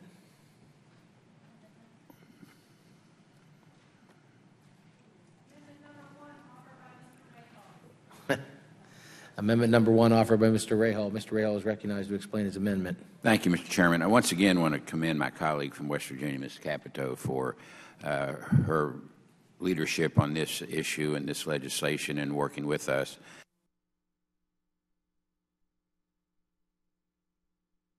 Microphones. My microphone. There we go. Now we're back on. This amendment forms the heart of the Clean Water Cooperative Federalism Act, also known as the Micah Rahal bill, which this committee in the House passed in the last Congress. In simple terms, my amendment complements the underlying bill by allowing the ability of states to maintain the integrity of their federally approved water quality programs. It recognizes that states can and do operate strong and effective water quality oversight, and it pushes back against the EPA and its ill-advised, expansive interference with state water programs. This amendment restricts the ability of the EPA to compel a state to revise an existing or adopt a new water quality standard when the state has previously adopted and the EPA has previously approved such a standard. However, if a state chooses to adopt a new standard, it would be able to do so under my amendment.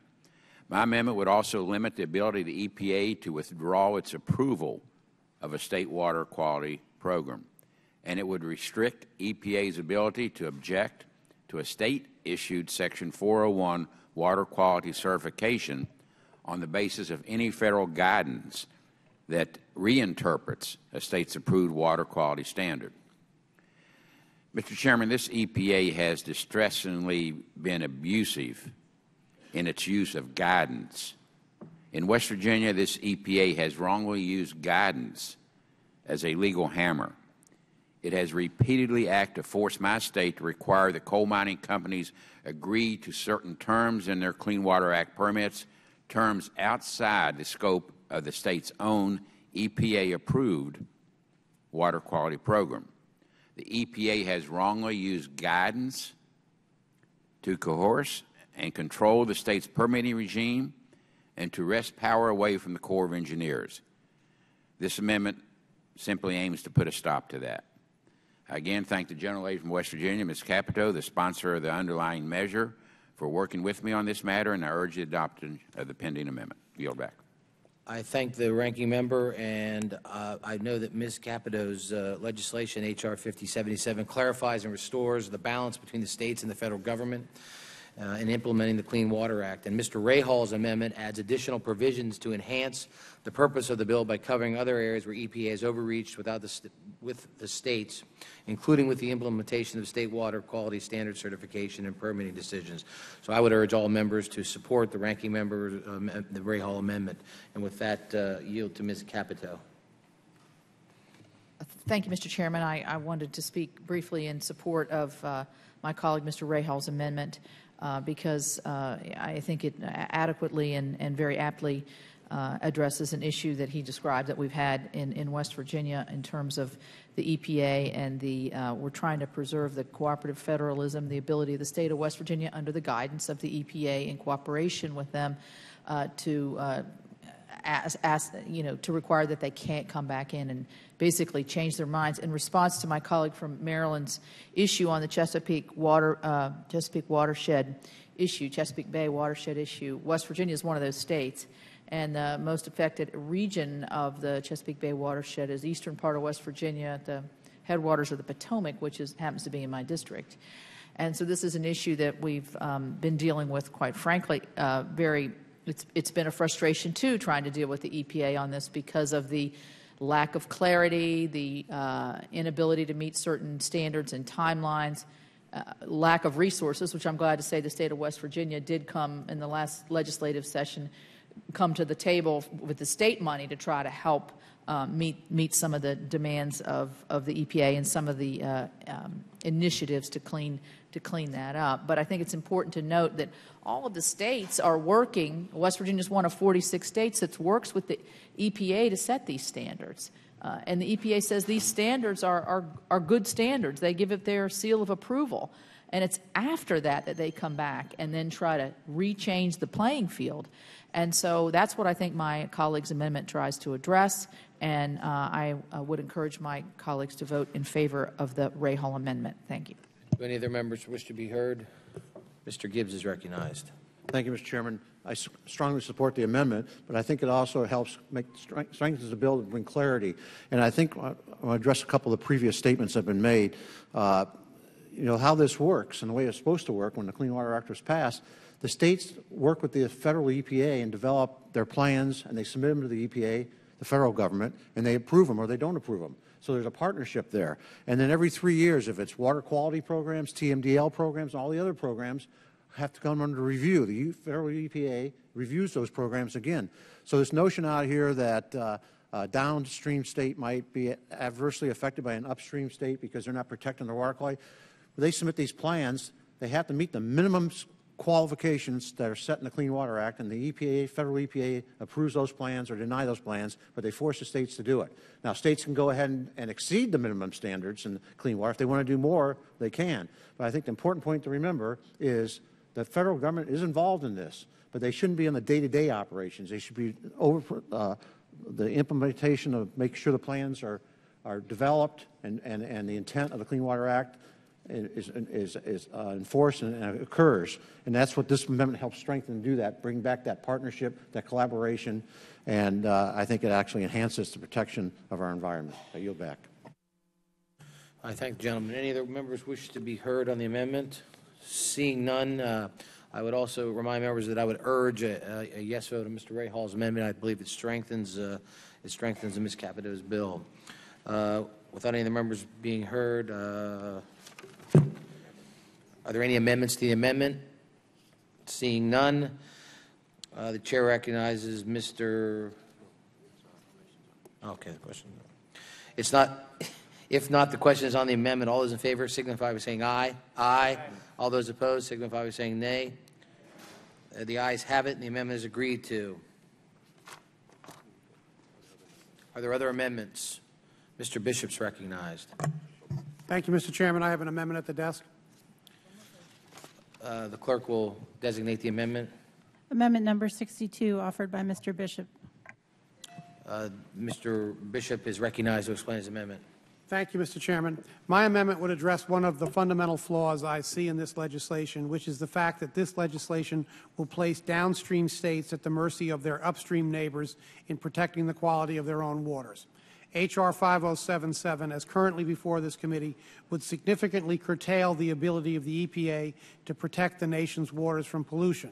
As we all know, if pollution is allowed to increase due to the competing interests of states, that pollution needs to go somewhere, and since pollution does not respect state boundaries, when it travels downstream, it will have an adverse impact on the quality of life and the quality of the environment of those downstream states.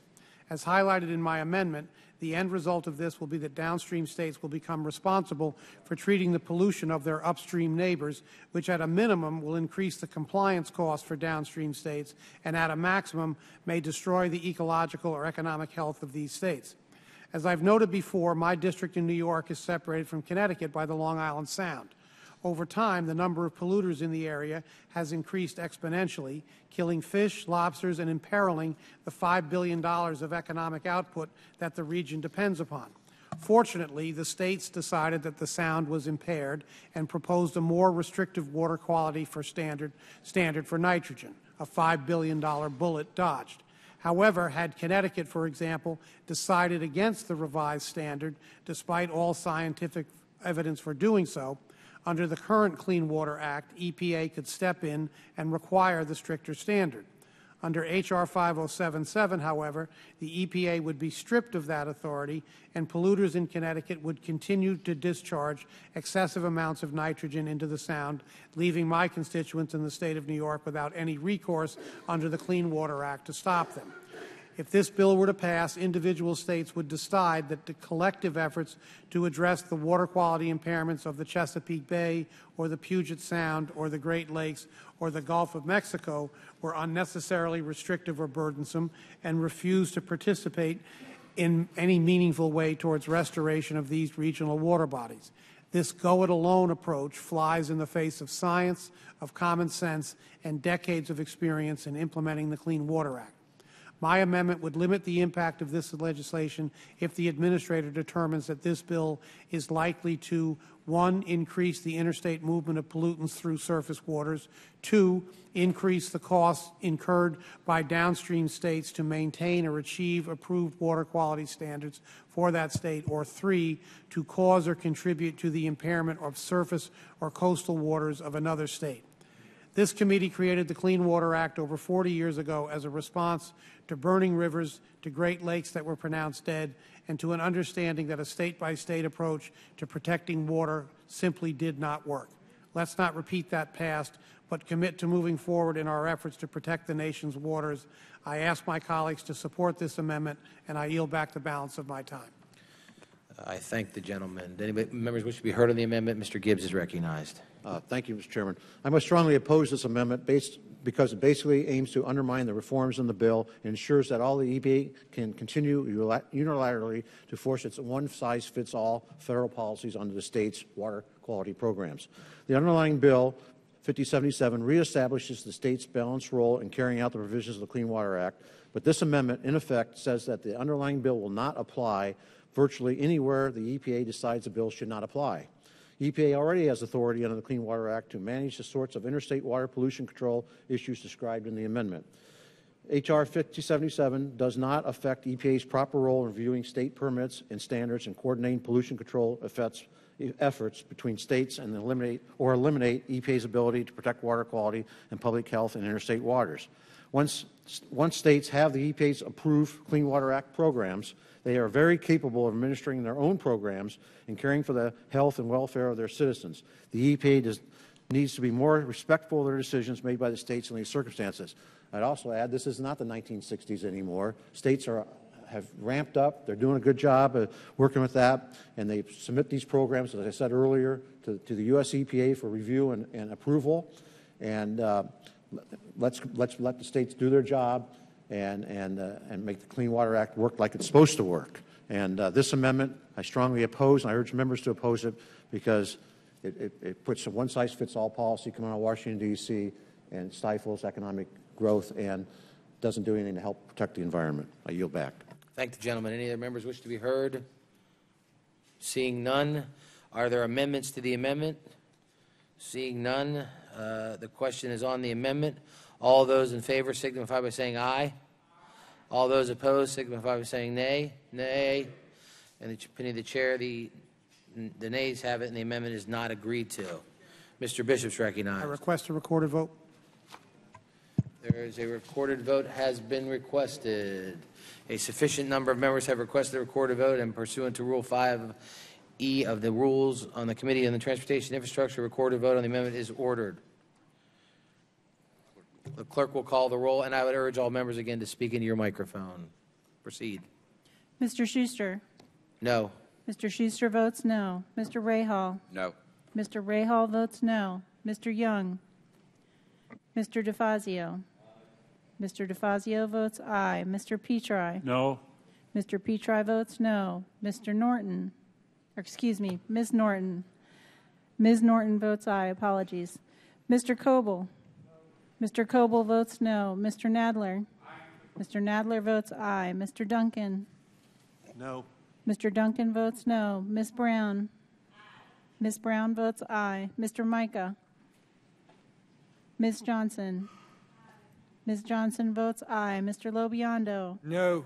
Mr. Lobiondo votes no. Mr. Cummings? Mr. Miller? Mr. Larson? Mr. Graves? No. Mr. Graves votes no. Mr. Capuano? Mr. Capuano votes aye. Mrs. Capito? No. Mrs. Capito votes no. Mr. Bishop? Mr. Bishop votes aye. Mrs. Miller? Mr. Michaud? Aye. Mr. Michaud votes aye. Mr. Hunter? Mr. Hunter votes no. Mrs. Napolitano? Mrs. Napolitano votes aye. Mr. Crawford? Mr. Crawford votes no. Mr. Lipinski? Mr. Lipinski votes aye. Mr. Barletta? No. Mr. Barletta votes no. Mr. Walls? Mr. Walls votes aye. Mr. Farenthold? Mr. Cohen? Dr. Bouchon? No. Dr. Bouchon votes no. Mr. Sears? Mr. Gibbs? Mr. Gibbs votes no. Miss Edwards? Aye. Miss Edwards votes aye. Mr. Meehan? Mr. Meehan votes no. Mr. Garamendi? Mr. Hanna? Mr. Hanna votes no. Mr. Carson? Mr. Carson votes aye. Mr. Webster? Ms. Hahn? Mr. Sutherland? Mr. Sutherland votes no. Mr. Nolan? Mr. Nolan votes aye. Mr. Denham?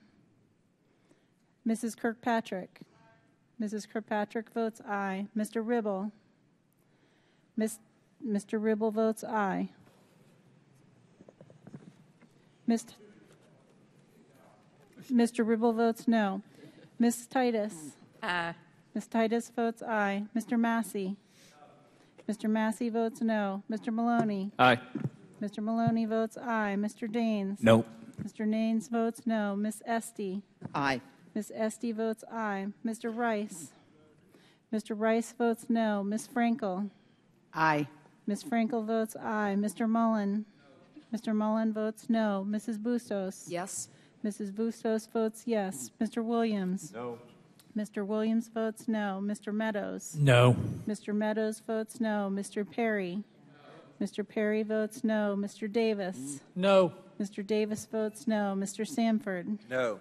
Mr. Sanford votes no. Mr. Jolly? No. Mr. Jolly votes no. Do any other members wish to be recorded? Mr. Young records no. Mr. Young? Mr. Young votes no. Mr. Cummings? Denham? Mr. Mr. Cummings? Denham votes no. Mr. Cummings? Mr. Cummings votes aye. Mr. Denham was recorded. Any other members wish to be recorded? Got somebody coming? Yeah, somebody's walking. Any of our members out in the? No. Clerk. Says you do.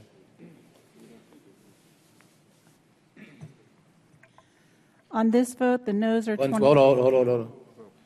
We thought we had another member. Mr. Garamundi. How's Mr. Garamundi recorded? Mr. Garamundi is not recorded. Mr. Garamundi? Mr. Garamundi votes aye. Mr. Cohen? Mr. Cohen votes aye. Any other members wish to be recorded? Seeing none, the clerk will report. Clerk report. On this vote, the noes are 29, the yeses are 23. The amendment is not agreed to.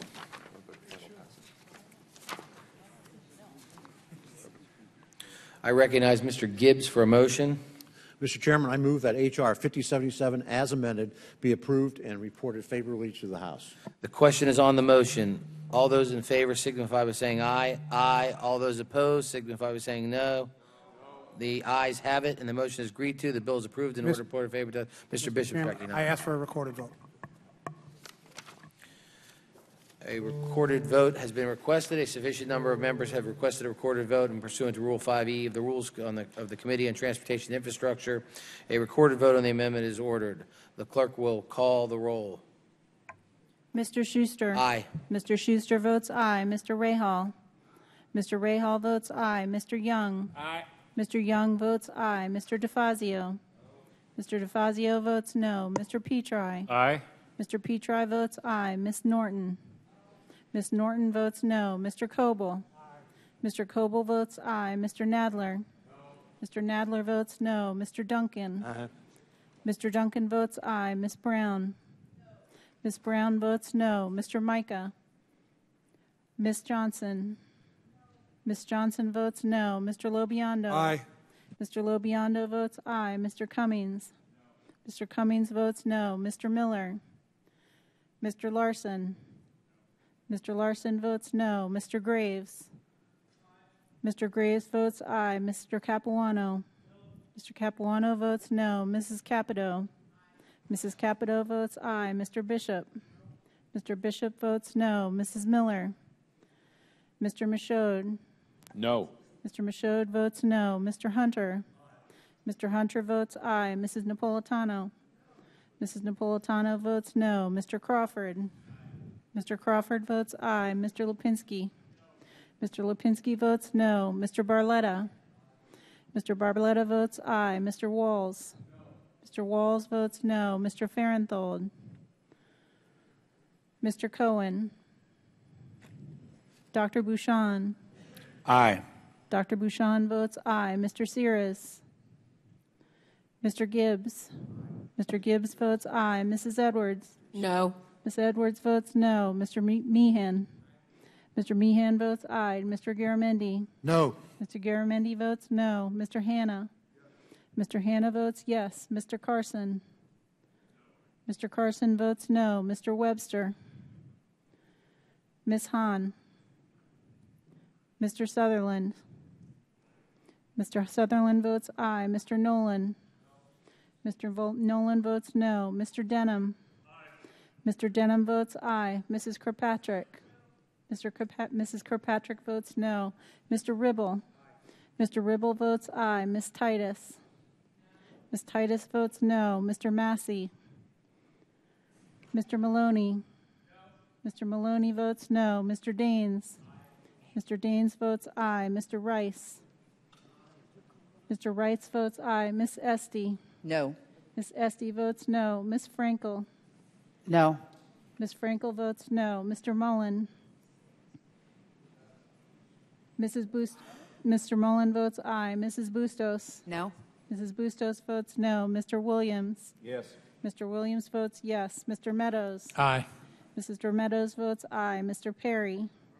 Mr. Perry votes aye. Mr. Davis. Mr. Davis votes aye. Mr. Sanford. Mr. Sanford votes aye. Mr. Jolly. Mr. Jolly votes aye.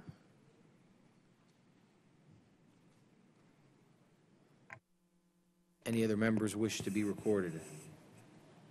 Mr. Cohen. Mr. Cohen votes no. Any other members wish to be recorded?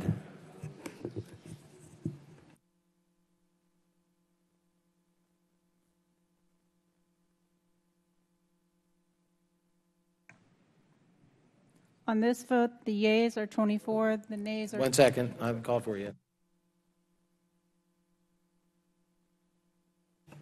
The clerk will record the clerk will call the vote. On this vote, the yeas are 24, the nays are 28. Pardon. The nays are 28, the yeas are 24. Which one? The yeas are 28, the nays are 24. The ayes have it. The motion is agreed to. The bill is approved and reported favorably to the House.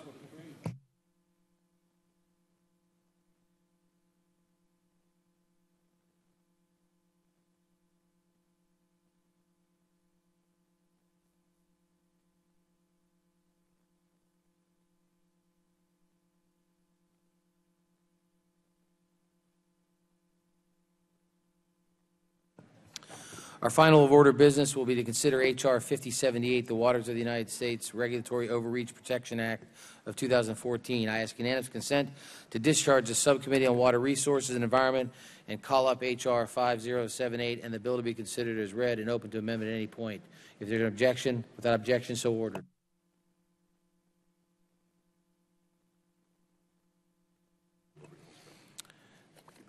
Yeah. I now recognize Mr. Gibb to explain the bill. Thank you, Mr. Chairman, for allowing this very important legislation to be heard again today. In April of this year, the EPA and the Army Corps of Engineers published a proposed rule in the Federal Register that, according to the agencies, would clarify the scope of the federal jurisdiction under the Clean Water Act. But in reality, this rule goes far beyond merely clarifying the scope of the federal jurisdiction under the Clean Water Act programs. This rule will undermine the federal-state partnership that has long existed under the Clean Water Act and erode state authority by granting sweeping new federal jurisdiction to waters never intended for regulation under the Clean Water Act. There also are substantial flaws in the process the agencies have used to develop the rule. The sequence and timing of the actions of the agencies have taken to develop this rule undermine the credibility of the rule and the process to develop it. Among other things, state and local governments and the regulated community all have repeatedly expressed concern that the agencies have cut them out of the process and failed to consult with them, first during the development of the agency's jurisdiction's guidance and now in the development of the rule. We heard this message loud and clear during our Water Resource and Environment Subcommittee hearing on the proposed rule on June 11th. However, rather than taking to heart the concerns of the states who are supposed to be co-regulators under the Clean Water Act and of other public and private stakeholders, the agencies, and particularly the EPA, are now engaging in campaigns like Ditch the Myth and other efforts to push back against the stakeholders instead of listening to them. This is further undermining the credibility of the rule. This expansion of the federal regulatory power will have serious consequences for the nation's economy, threaten jobs, invite costly litigation, and significantly restrict the ability of landowners to make decisions about their property and the rights of state and local governments to plan for their own development. The purpose of H.R. 5078 is to call a timeout on and to redirect the flawed process the agencies have employed in this rulemaking. This legislation is not an attempt to roll back provisions of the Clean Water Act or eliminate environmental protections. Instead, the bill aims to get the agencies to finally sit down and consult with the states and local governments as co-regulators in the federal-state partnership under the Clean Water Act. The bill does this, first by restricting the agency's current administrative efforts to expand federal jurisdiction under the Clean Water Act. Then the bill requires the agencies to consult collaboratively with state and local officials in developing recommendations for a consensus regulatory proposal that would identify the scope of waters to be covered under the Clean Water Act and those waters to be reserved for the states to determine how to regulate. It is unfortunate that the agencies have chosen to take a closed-door approach to this rulemaking instead of engaging in a proper, transparent process. As a result, H.R. 5078 is a necessary step towards ensuring that any new rule is adopted openly and responsibly and takes into consideration the concerns of states and local governments and other stakeholders. Thank you, Mr. Chairman. I strongly urge members to support the bill, and I yield back my time. I thank the gentleman. Now recognize Mr. Rahal for a statement. Thank you, Mr. Chairman. Mr. Chairman, if it's not clear yet, it should be that in the district I'm honored to represent, the worst three letters of the alphabet that can be stated are EPA.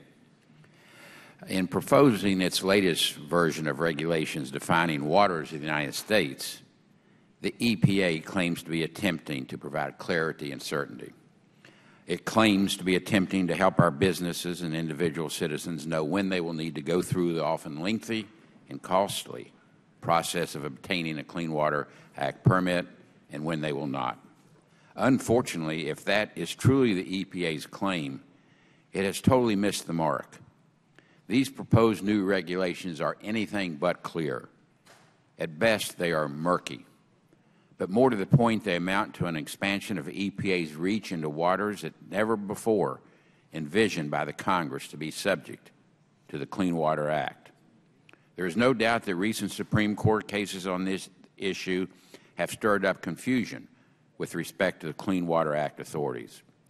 But this new rule intended to calm the waters, so to speak, has instead whipped up yet another political firestorm, scaring the heck out of our farmers and businesses already struggling to deal with heaps of government regulations to earn a living. I have miners in my state who have been living through a long series, recurring nightmares under this EPA. They dread this proposal. Thanks to this proposed regulation, there are West Virginia farmers who are even now looking at puddles forming in their fields and wondering when EPA is going to swoop down and cite them for Clean Water Act violations. I stand with our farmers, our miners, our builders, and manufacturers who see this new rule as an unwise, unfounded expansion of regulation. Our citizens need and are certainly owed clarity and certainty. Unfortunately, the EPA's claim that this new rule answers that need just doesn't hold water. I support H.R. 5078, the Waters of the United States Regulatory Overreach Protection Act of 2014. And I again commend you, Mr. Chairman, and Subcommittee Chairman Gibbs for bringing the pending legislation forward. I yield back. I thank the gentleman. Now I'd like to recognize the primary sponsor of H.R. 5078, Mr. Sutherland from Florida. Thank you, Mr. Chairman. I appreciate you and Ranking Member Rahal for co-sponsoring this bipartisan piece of legislation. And a special thanks to my friend, Subcommittee Chairman Bob Gibbs, for giving this issue urgent attention that it deserves. As Chairman Gibbs previously stated, the EPA and the Corps of Engineers are engaged in a brazen effort to upset a successful federal-state partnership that has regulated America's waters for more than 40 years. The basis for this partnership is a mutual understanding that not all waters are subject to federal jurisdiction, that states have the primary responsibility for regulating waters within their own boundaries.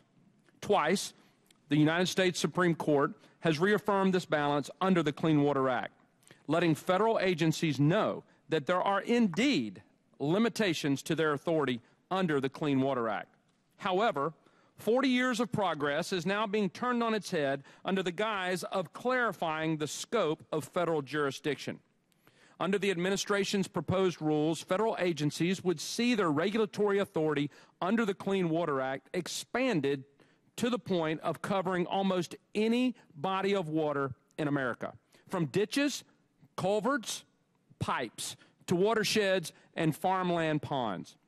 This would have devastating consequences on virtually every major sector of our economy, including farming, construction, manufacturing, transportation, and energy development. Mr. Chairman, let me just give you a couple examples from my home state of Florida, and with its flat terrain, how damaging this proposed rule could be. In Pinellas County, the cost of regulating a ditch to the clean water standards would be over $31 million. In St. Johns County, the cost would be over $64 million. And in Palm Beach County, the cost to regulate the PGA National flood control ditches is nearly $5 million. I have a list here, Mr. Chairman, of some 8 ditch projects representing 8 counties, and they total over $180 million at a time we can ill afford these costs and this wayward rule. That's why I've introduced H.R. 5078, the Waters of the United States Regulatory Overreach Protection Act of 2014. Our bipartisan bill would stop this unprecedented federal power grab and uphold the balanced federal and state partnership that has historically regulated our nation's waters. By preventing the EPA and the Corps of Engineers from finalizing, implementing, adopting, or enforcing the proposed rule to redefine waters of the United States under the Clean Water Act, we are providing a safeguard against the federal government's overreach into regulatory decisions best made by officials at the state and local levels. We've also addressed a key agricultural concern by prohibiting an interpretive rule that would put limits on exemptions from permitting for certain agricultural conservation practices. Finally, we're also requiring the EPA and the Corps to consult with state and local officials to form a consensus proposal on the scope of future water regulations under the Clean Water Act. A draft report of the consensus regulatory proposal would be published in the Federal Registry, and a final report ultimately submitted to Congress. Our bill maintains a responsible approach to managing pollution and water quality by preserving the traditional balance between the federal government and our states.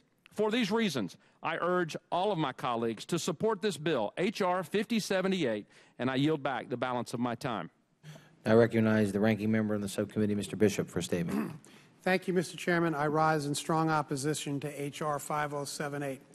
Over the past decade, the debate surrounding the scope of the Clean Water Act has been driven more by rhetoric than reality. Today's debate continues this unfortunate tradition. Over the past few months, we have had several hearings before the Water Resources and Environment Subcommittee to answer many of the misconceptions raised against this administration's effort to clarify the scope of the Clean Water Act through its April 2014 proposed rule. For example, concern was expressed that the proposed rule went beyond the holdings of the 2 recent Supreme Court decisions establishing limits to the Clean Water Act. The administration pointed out that it does not. Concern was expressed that the proposed rule expands Clean Water Act jurisdiction, yet the administration and others have demonstrated how it actually narrows the existing regulatory scope of the Act. Concern was expressed that the proposed rule eliminates decades-old exemptions for agricultural, ranching, and forestry activities and other waste treatment systems. The testimony has been that it does not. Concern has been expressed that the proposed rule would regulate puddles, bird baths, and children's playgrounds. Yet again, it has repeatedly been asserted that it does not. Therefore, if we're going to ignore the administration and others' best efforts to answer concerns to this proposed rule, which I remind this committee is still open for public comment, then perhaps my colleagues would consider who wins and who loses by perpetuating the current regulatory confusion. Or said in another way, who wins or loses from the passage of this legislation. One significant loser would be the 117 million Americans, or roughly 1/3 of the nation, who rely on intermittent, ephemeral, or headwater streams for all or a portion of their drinking water supplies. In my own state of New York, 97% of my state, or 11.4 million individuals served by public water systems, rely on the very same waters where Clean Water Act protection has been called into question by the Supreme Court and the previous administration and would be restored by the proposed rule. Another loser would be 47 million hunters and anglers who cherish the wetlands and headwater streams that are at increased risk of pollution or destruction because of jurisdictional confusion. These sportsmen generate approximately $200 billion in total economic activity each year, support 1.5 million jobs, and rely on clean water to pursue their sporting traditions. Another loser would be the regulated community, which would continue to endure the confusion and increased costs created by the Supreme Court and Bush administration guidance. In the words of the regulated community, quote, until a comprehensive set of rules regarding which water bodies the agencies will regulate as waters of the United States is promulgated, the public and agency field staff will be beleaguered by partial answers, confusing standards, and ad hoc, overbroad, and arbitrary decisions pertaining to the scope of the Clean Water Act jurisdiction, close quote. Other potential losers from this legislation include communities that may experience greater risk of flooding from the draining and filling of upstream waters and wetlands that would be protected by this proposed rule. Downstream agricultural interests who may see their water supplies grow scarcer and scarcer, larger municipalities who would be forced to clean up the pollution of their upstream neighbors, as well as the water-related tourism trade who significantly benefit from clean and safe recreational waters. In my assessment, the only winners from this legislation are lawyers, lobbyists, and polluters. For lawyers and lobbyists, this legislation is a gold mine, perpetuating the regulatory confusion that exists today and increasing the likelihood of litigation to resolve these complex issues. As for polluters, this legislation only compels individuals to hide in the regulatory shadows in the hopes that they don't get polluting our waterways or destroying what remains of our valuable waterways and wetlands. Finally, like other Clean Water Act legislation considered by this committee today, H.R. 5078 ignores the reality of movement of pollution through interstate waters. As I noted earlier, my district in New York is separated from the state of Connecticut by the Long Island Sound. Many of the current water quality concerns from the Sound originate in the headwaters of the Connecticut River, which also touches the states of Massachusetts, Rhode Island, New Hampshire, and Vermont. Successful efforts to protect the Sound require that each of these states take any actions to prevent pollution from worsening for their downstream neighbors. The Clean Water Act was enacted almost 40 years ago to provide this minimum level of protection for water quality and to ensure that each state had an equal responsibility and obligation for protecting waters within the states. That minimum level of protection was weakened by the actions of the Supreme Court in 2001 and 2006 and with the regulatory guidance of previous administration. This minimum level of protection would be strengthened by the draft proposal of the current administration. I oppose this legislation. I urge my colleagues to join me in opposing it. I yield back, Mr. Chairman. Thank the gentleman. Now, Mr. Bouchon is recognized. Thank you, Mr. Chairman. This issue is about jurisdiction. My state, my local farmers, as a big example, are concerned about this. This is not about clean water. This discussion is about whether or not the federal EPA can dramatically expand their jurisdiction over the water in the United States. Anyone that believes when the administration comes, whether it's this or any other administration, an executive branch agency comes and says, don't worry, this isn't expanding our jurisdiction, if you really believe that, then, well, you can find out what happens when you give it to them. You know, people will argue that agriculture, and I have a big agricultural district, has exemptions. Well, they do today, but once jurisdiction is given up, all bets are off. So I support the legislation on behalf of the farmers in Indiana, on behalf of manufacturing in Indiana. Let's keep more control out of the hands of the federal EPA and more into the local states and local governments. Thank you. I yield back. Thank the gentleman. Mr. DeFazio is recognized for statement. Thank you, Mr. Chairman. We should keep in mind that, you know, the Clean Water Act was, at the time, a very bipartisan exercise. We had rivers in America that caught fire. We've made tremendous progress. The Supreme Court, in its two rulings, created a tremendous amount of decision and then imposed their wisdom with the so-called tests that they outlined, Scalia in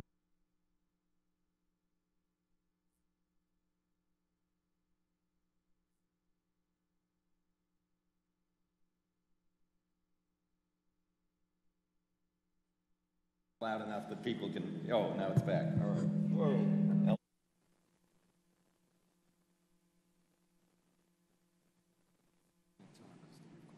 Oh, the recorder can't hear. You getting that? Whoa.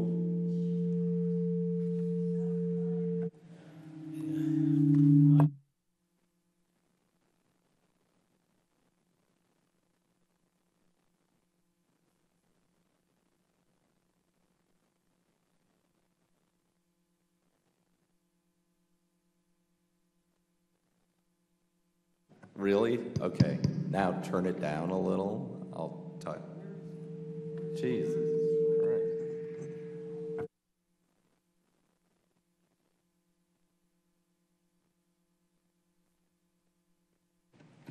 How about this one? Nope.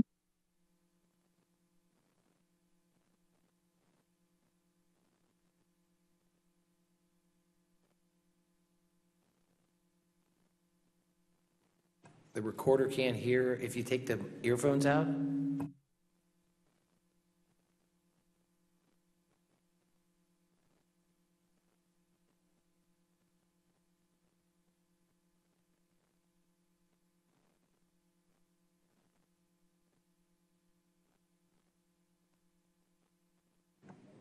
Apparently we can't proceed at all, no matter what.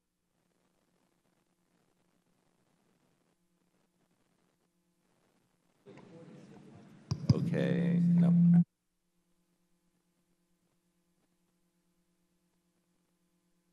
Where's the AV kit?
I will admit that their current proposal is extraordinarily inelegant. They keep telling us what it doesn't do, and if you've written a rule and you have to keep telling people what it doesn't do, then maybe your rule needs a lot of work. And that's why we have a public comment period, and as I understand it, they're getting a landslide of comments that are pointing out some of the concerns raised here today and raised by other interest groups on both sides of the issue. We need some clarity. Their rule is open until October 20th. Perhaps they will substantially revise it, write it in a way that human beings can understand and get back to the original intent of the law. I don't know, but by preempting any further development of rule that has anything to do with this rule or improving it, which is what this bill would do, we're stuck with the Bush-era guidance, which everybody admits is not adequate and confusing and requires case-by-case, slow-walking decisions. So I really, don't agree with the rationale that we should prohibit any further development or revision of this rule. It just doesn't make sense if we want to get to an end point here. And if in the end it's objectionable, then you can preempt it. But if you preempt it now, it's not going to get any better. With that, Mr. Chairman, I yield back.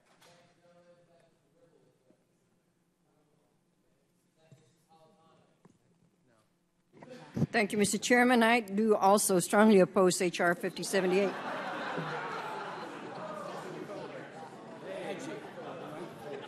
All right.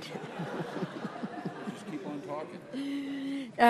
This would undermine EPA and the Army Corps' efforts to clarify the scope of the Clean Water Act. No other state has as much interest in this as California does. The availability of health and sufficient water resources is drastically declining. Western states currently are facing severe drought.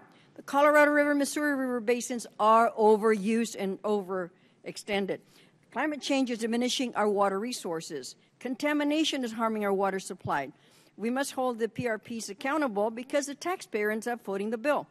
As ranking member of the Water and Power Subcommittee, we've held numerous hearings on the health of our great rivers and our Great Lakes. Our nation depends on our downstream water sources to be clean enough to drink and irrigate our farmland. H.R. 5078 stops EPA and Army Corps from instituting Clean Water Act standards, following the recent Supreme Court decisions that have weakened the Clean Water Act. As Mr. DeFazio points out, it's created a bureaucratic nightmare for local agencies, for businesses, property owners, and the Army Corps and EPA are working on instituting new standards as we speak under the guidelines of the Supreme Court decisions that will continue to protect our water. The Army Corps and EPA proposals will address contamination at its start point, not after a waterway has already been contaminated. It's costing farmers, cities, and others untold headaches and money. I recognize there are concerns that have been raised seeking clarity in the proposed rule, but appreciate EPA and the Corps' willingness to provide clarity throughout the rulemaking process, as we did at our June 11th hearing on this issue. And I stand with the general public's demand to protect our nation's clean water. Mr. Chairman, I oppose H.R. 5078 because it would have a drastic impact on the health of our water supply. And I yield back about time.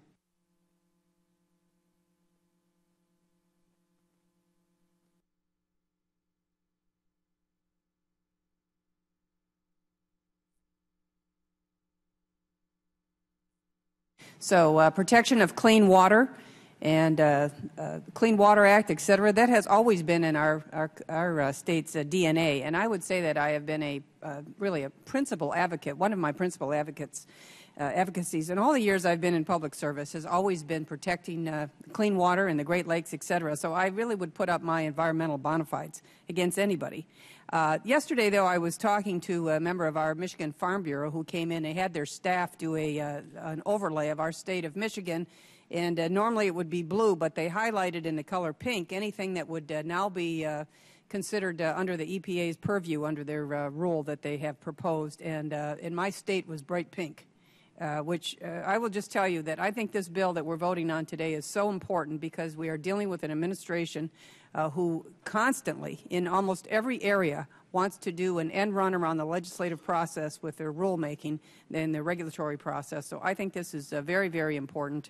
H.R. 5078, and I certainly am very supportive of it, and I appreciate the gentleman from Florida being the principal sponsor bringing this very necessary piece of legislation forward. I yield back.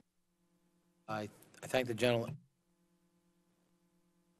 Don't have mics, and everybody else does. So. Anyone with this to be recognized, Governor Sanford is recognized.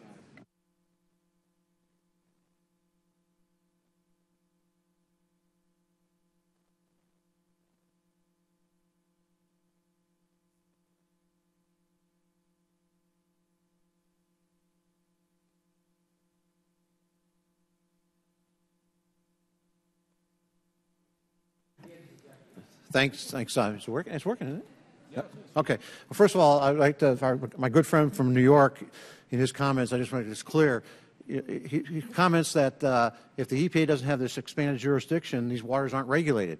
Well, waters that aren't in the definition of waters in the United States, they are regulated. The states are doing that, and that's the state's responsibility, it's jurisdiction. But when you include all the waters to be regulated like the EPA seems to want to do, then you're opening up the door for additional permitting. You could have counties, townships, local governments having to get permits to clean ditches out and the road ditches. Just a lot of bureaucracy, a lot of delays, and a lot of unnecessary costs. And as far as we know in our subcommittee hearing, and I've not had any state EPA come out and say they support this proposed rule. Think about that. As far as we know, not one state EPA has said they support the rule. And then our friend from Oregon talked about it's still in the comment period. We should let the process work. All this bill does is say, time out. EPA, go back and talk to the states, the stakeholders, and all the other stakeholders, because you didn't do the process right. You circumvented the states. You circumvented the other stakeholders. And let's come back and figure out what the definition should be. Just not them come out and have a comment period like that when they have not included that, opening up the discussion from the states, and that's why no states support this proposed rule. So that's all this bill does. It says time out. Let's go back and look at this. And it doesn't stop it from them looking at it and going forward. We're encouraging them to look at it, and let's get a right definition of what their jurisdiction is and make this partnership of the Clean Water Act, the way it's been for 40 years, continue to work. Mr. Gibbs, would you just yield for Mr. Gibbs, since we're such good friends? I'll yield to you. Probably a mistake, but I will. Thank you for yielding. And seriously, we are good friends. I just want to make the comment that's already been made. What we also heard in our subcommittee hearings, which have been very helpful, is we heard that the regulated community said that the existing guidance doesn't work for them either. And if we were to pass this, if this were to become prevailing law, we would be left with the Bush guidance from '08, which the regulated community is telling us loud and clear and over doesn't work for them. It's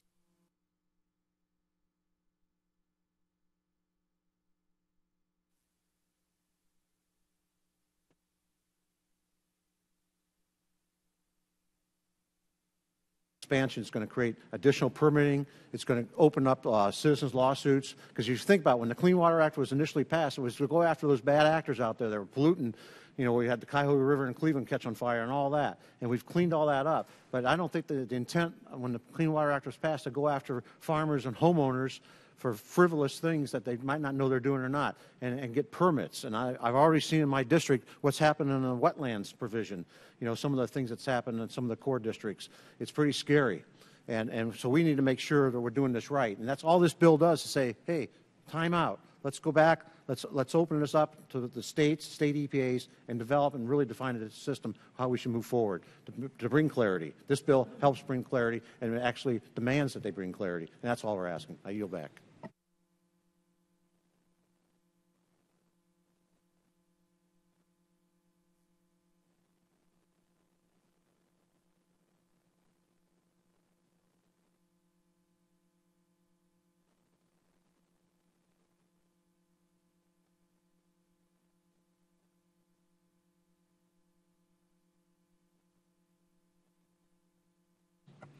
Mr. Chairman, as you've heard how disconcerting this bill is for clean water supplies, and my amendment takes into account that almost 120 million Americans rely on public water supplies that are fed by streams, estuaries, and wetlands. The gentlelady's been you're offering an amendment, is that correct? I am. We need to make sure the clerk designates the amendment first.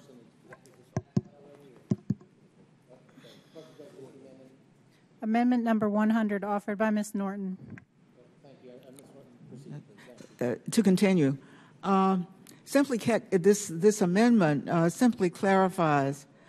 The amendment is necessary because the bill does not take into account that public water supplies are fed by streams, estuaries, and wetlands that would be deregulated as a result of H.R. 5078. My amendment simply clarifies that restrictions in H.R. 5078 do not apply to waters that are used as or affect public drinking water supplies. It would define waters of the United States not to apply to waters that are used for or that otherwise affect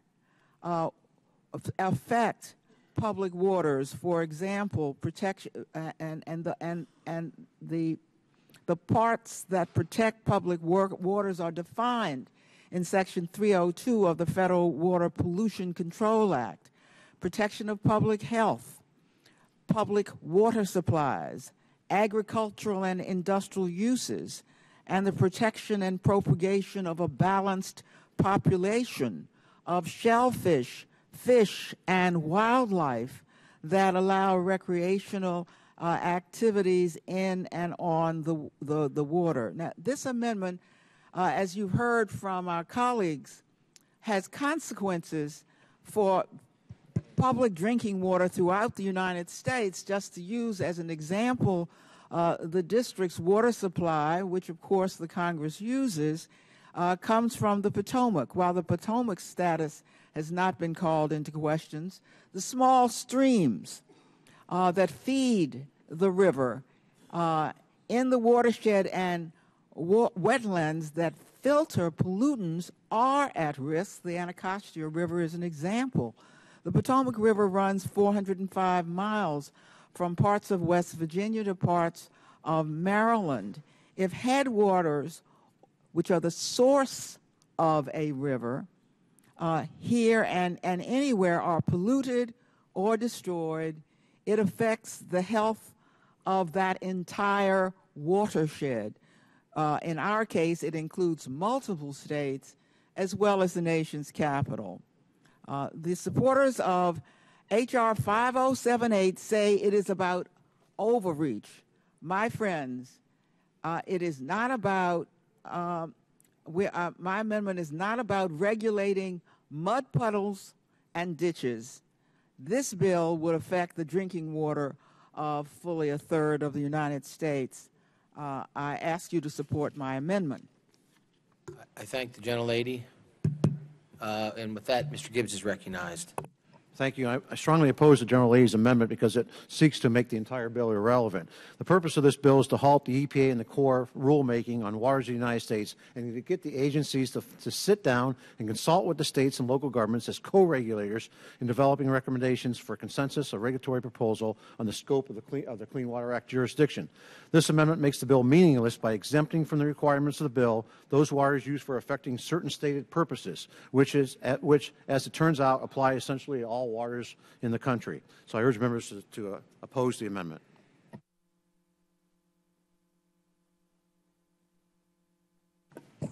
Thank you, Mr. Chairman. I just associate myself with Mr. Gibbs just to restate that this purpose obviously is to honor the partnership that was put in place by the Clean Water Act. 15 times in this four-page bill, we acknowledge the necessity to perpetuate that relationship between federal, state, and local partnerships. So I just want to be crystal clear, as Mr. Gibbs was, that is the purpose of this bill, that there be a partnership, that states have some say from the regulatory creep that the agency is continuing a path down. So with that, I yield back.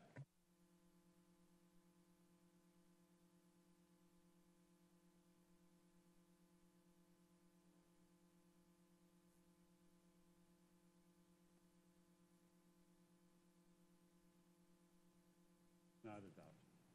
Are there any further amendments to the bill? Mr. Maloney. Thank you, Mr. Chairman. I have an amendment at the desk. Clerk will designate the amendment. Amendment number 65, offered by Mr. Maloney.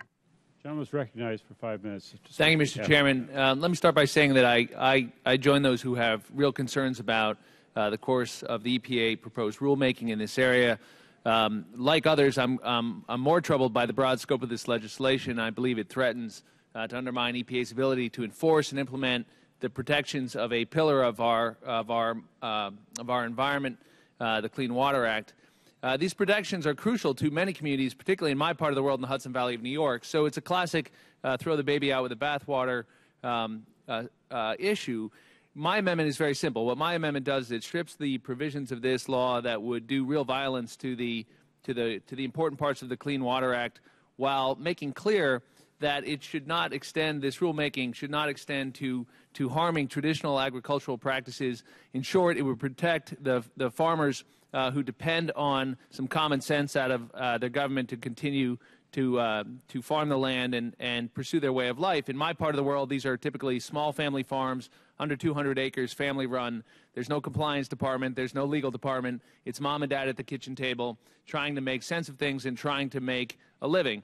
So what my amendment simply does is it sticks up for those farmers, protects those farmers from the overreach of the federal government while stripping out really the needless and harmful provisions that would do real violence to the Clean Water Act. And I yield back. And I urge my colleagues to support the amendment.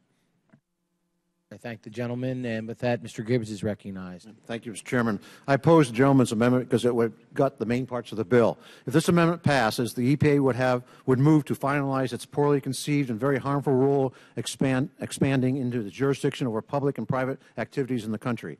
And while the amendment preserves the requirement that the EPA consult with the affected states and local governments, it strikes the requirement that it reach a consensus with the states and local governments, or even that it provide an explanation of why the agency has failed to reach a consensus.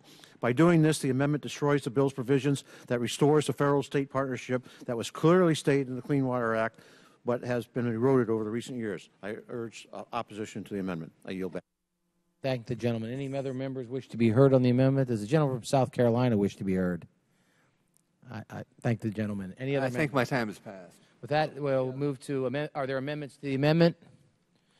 Seeing none, the question is on the amendment. All those in favor signify by saying aye. All those opposed signify by saying nay. Nay. According to the chair, the nays have it. Are there any other amendments? Seeing none, I recognize Mr. Gibbs for a motion. Mr. Chairman, I move that H.R. 5078 be approved and reported favorably to the House. Question is on the motion. All those in favor signify by saying aye. Aye. All those opposed signify by saying nay. The ayes have it. The motion is agreed to. The bill is approved and reported favorably to the House.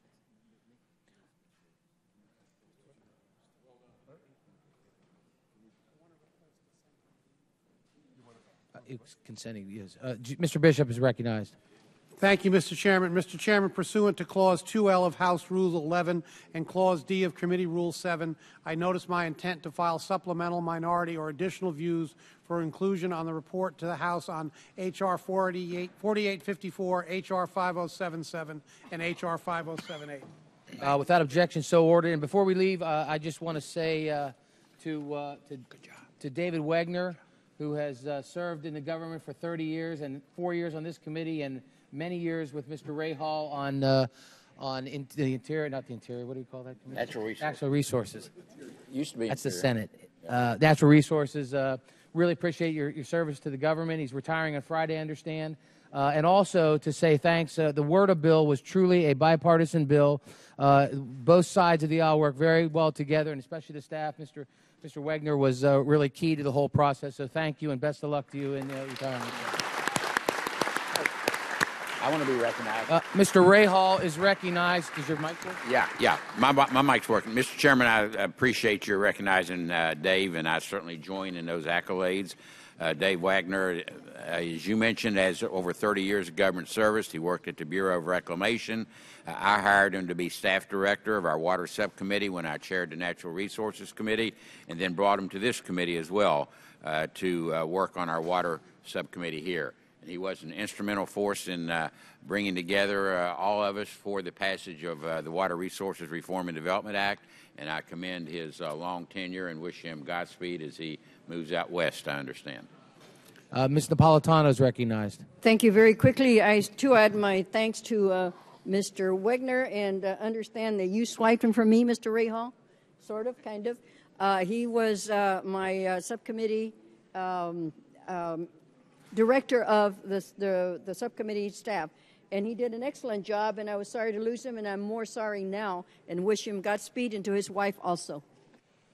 Mr. Bishop's recognized. Thank you, Mr. Chairman. I just want to associate myself with your remarks and Ranking Member Ray Hall and Mr. Napolitano's remarks. Working with Dave these last 4 years has been a real joy for me and also a wonderful learning experience for me. I've learned a great deal from our time together, and you will be missed greatly, Dave. Thank you very much. Again, Dave, all the best to you. Thanks for all your service. We appreciate everything you've done. And with that, I ask unanimous consent that each bill ordered reported today will be reported as a single amendment in the nature of a substitute, incorporating any amendments adopted without objection so ordered. I ask unanimous consent that staff be authorized to make all necessary technical, clarifying, and conforming changes to the concurrent resolution and each of the bills ordered reported today to reflect the actions of the committee. Without objection so ordered. I ask unanimous consent that the chairman, after consultation with the ranking member, have authority to strike or revise any provisions of any of the bills or concurrent resolutions ordered reported today that would cause a sequential referral to another committee or that it would cause the concurrent resolution or bill to be subject to a Budget Act or Rule 21 cut-go point of order. Without objection, so ordered. Pursuant to Clause 1 of Rule 22, I ask unanimous consent that the committee authorize chairman or his designee to offer such motions as may be necessary to the House to go to conference with the Senate on the following bills were ordered reported by the committee today or similar. Senate Bills H.R. 3044, H.R. 4854, H.R. 5077 as amended, and 5078. Without objection, so ordered. Pursuant to Rule 5 of the Rules Committee on the Transportation Infrastructure Chair notes the presence of a quorum for action taken on all committee business today. With that, the Committee on Transportation Infrastructure has completed its business for the day. Committee is adjourned. Good job. Thank you. Thank you. Good job, Chris. What's that? EPA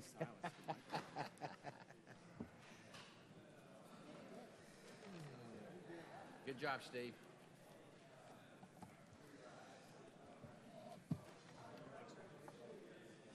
Well, that was screwed up. Good job, Steve. Great. Good job. Screwed up. Huh? That was something, man. Golly. Thank you so much. Yeah. Well, will we have a transcript for Dave? Comments? Will we have a transcript for Dave to take with him? Yeah, what's going to happen to the archives down there? We got like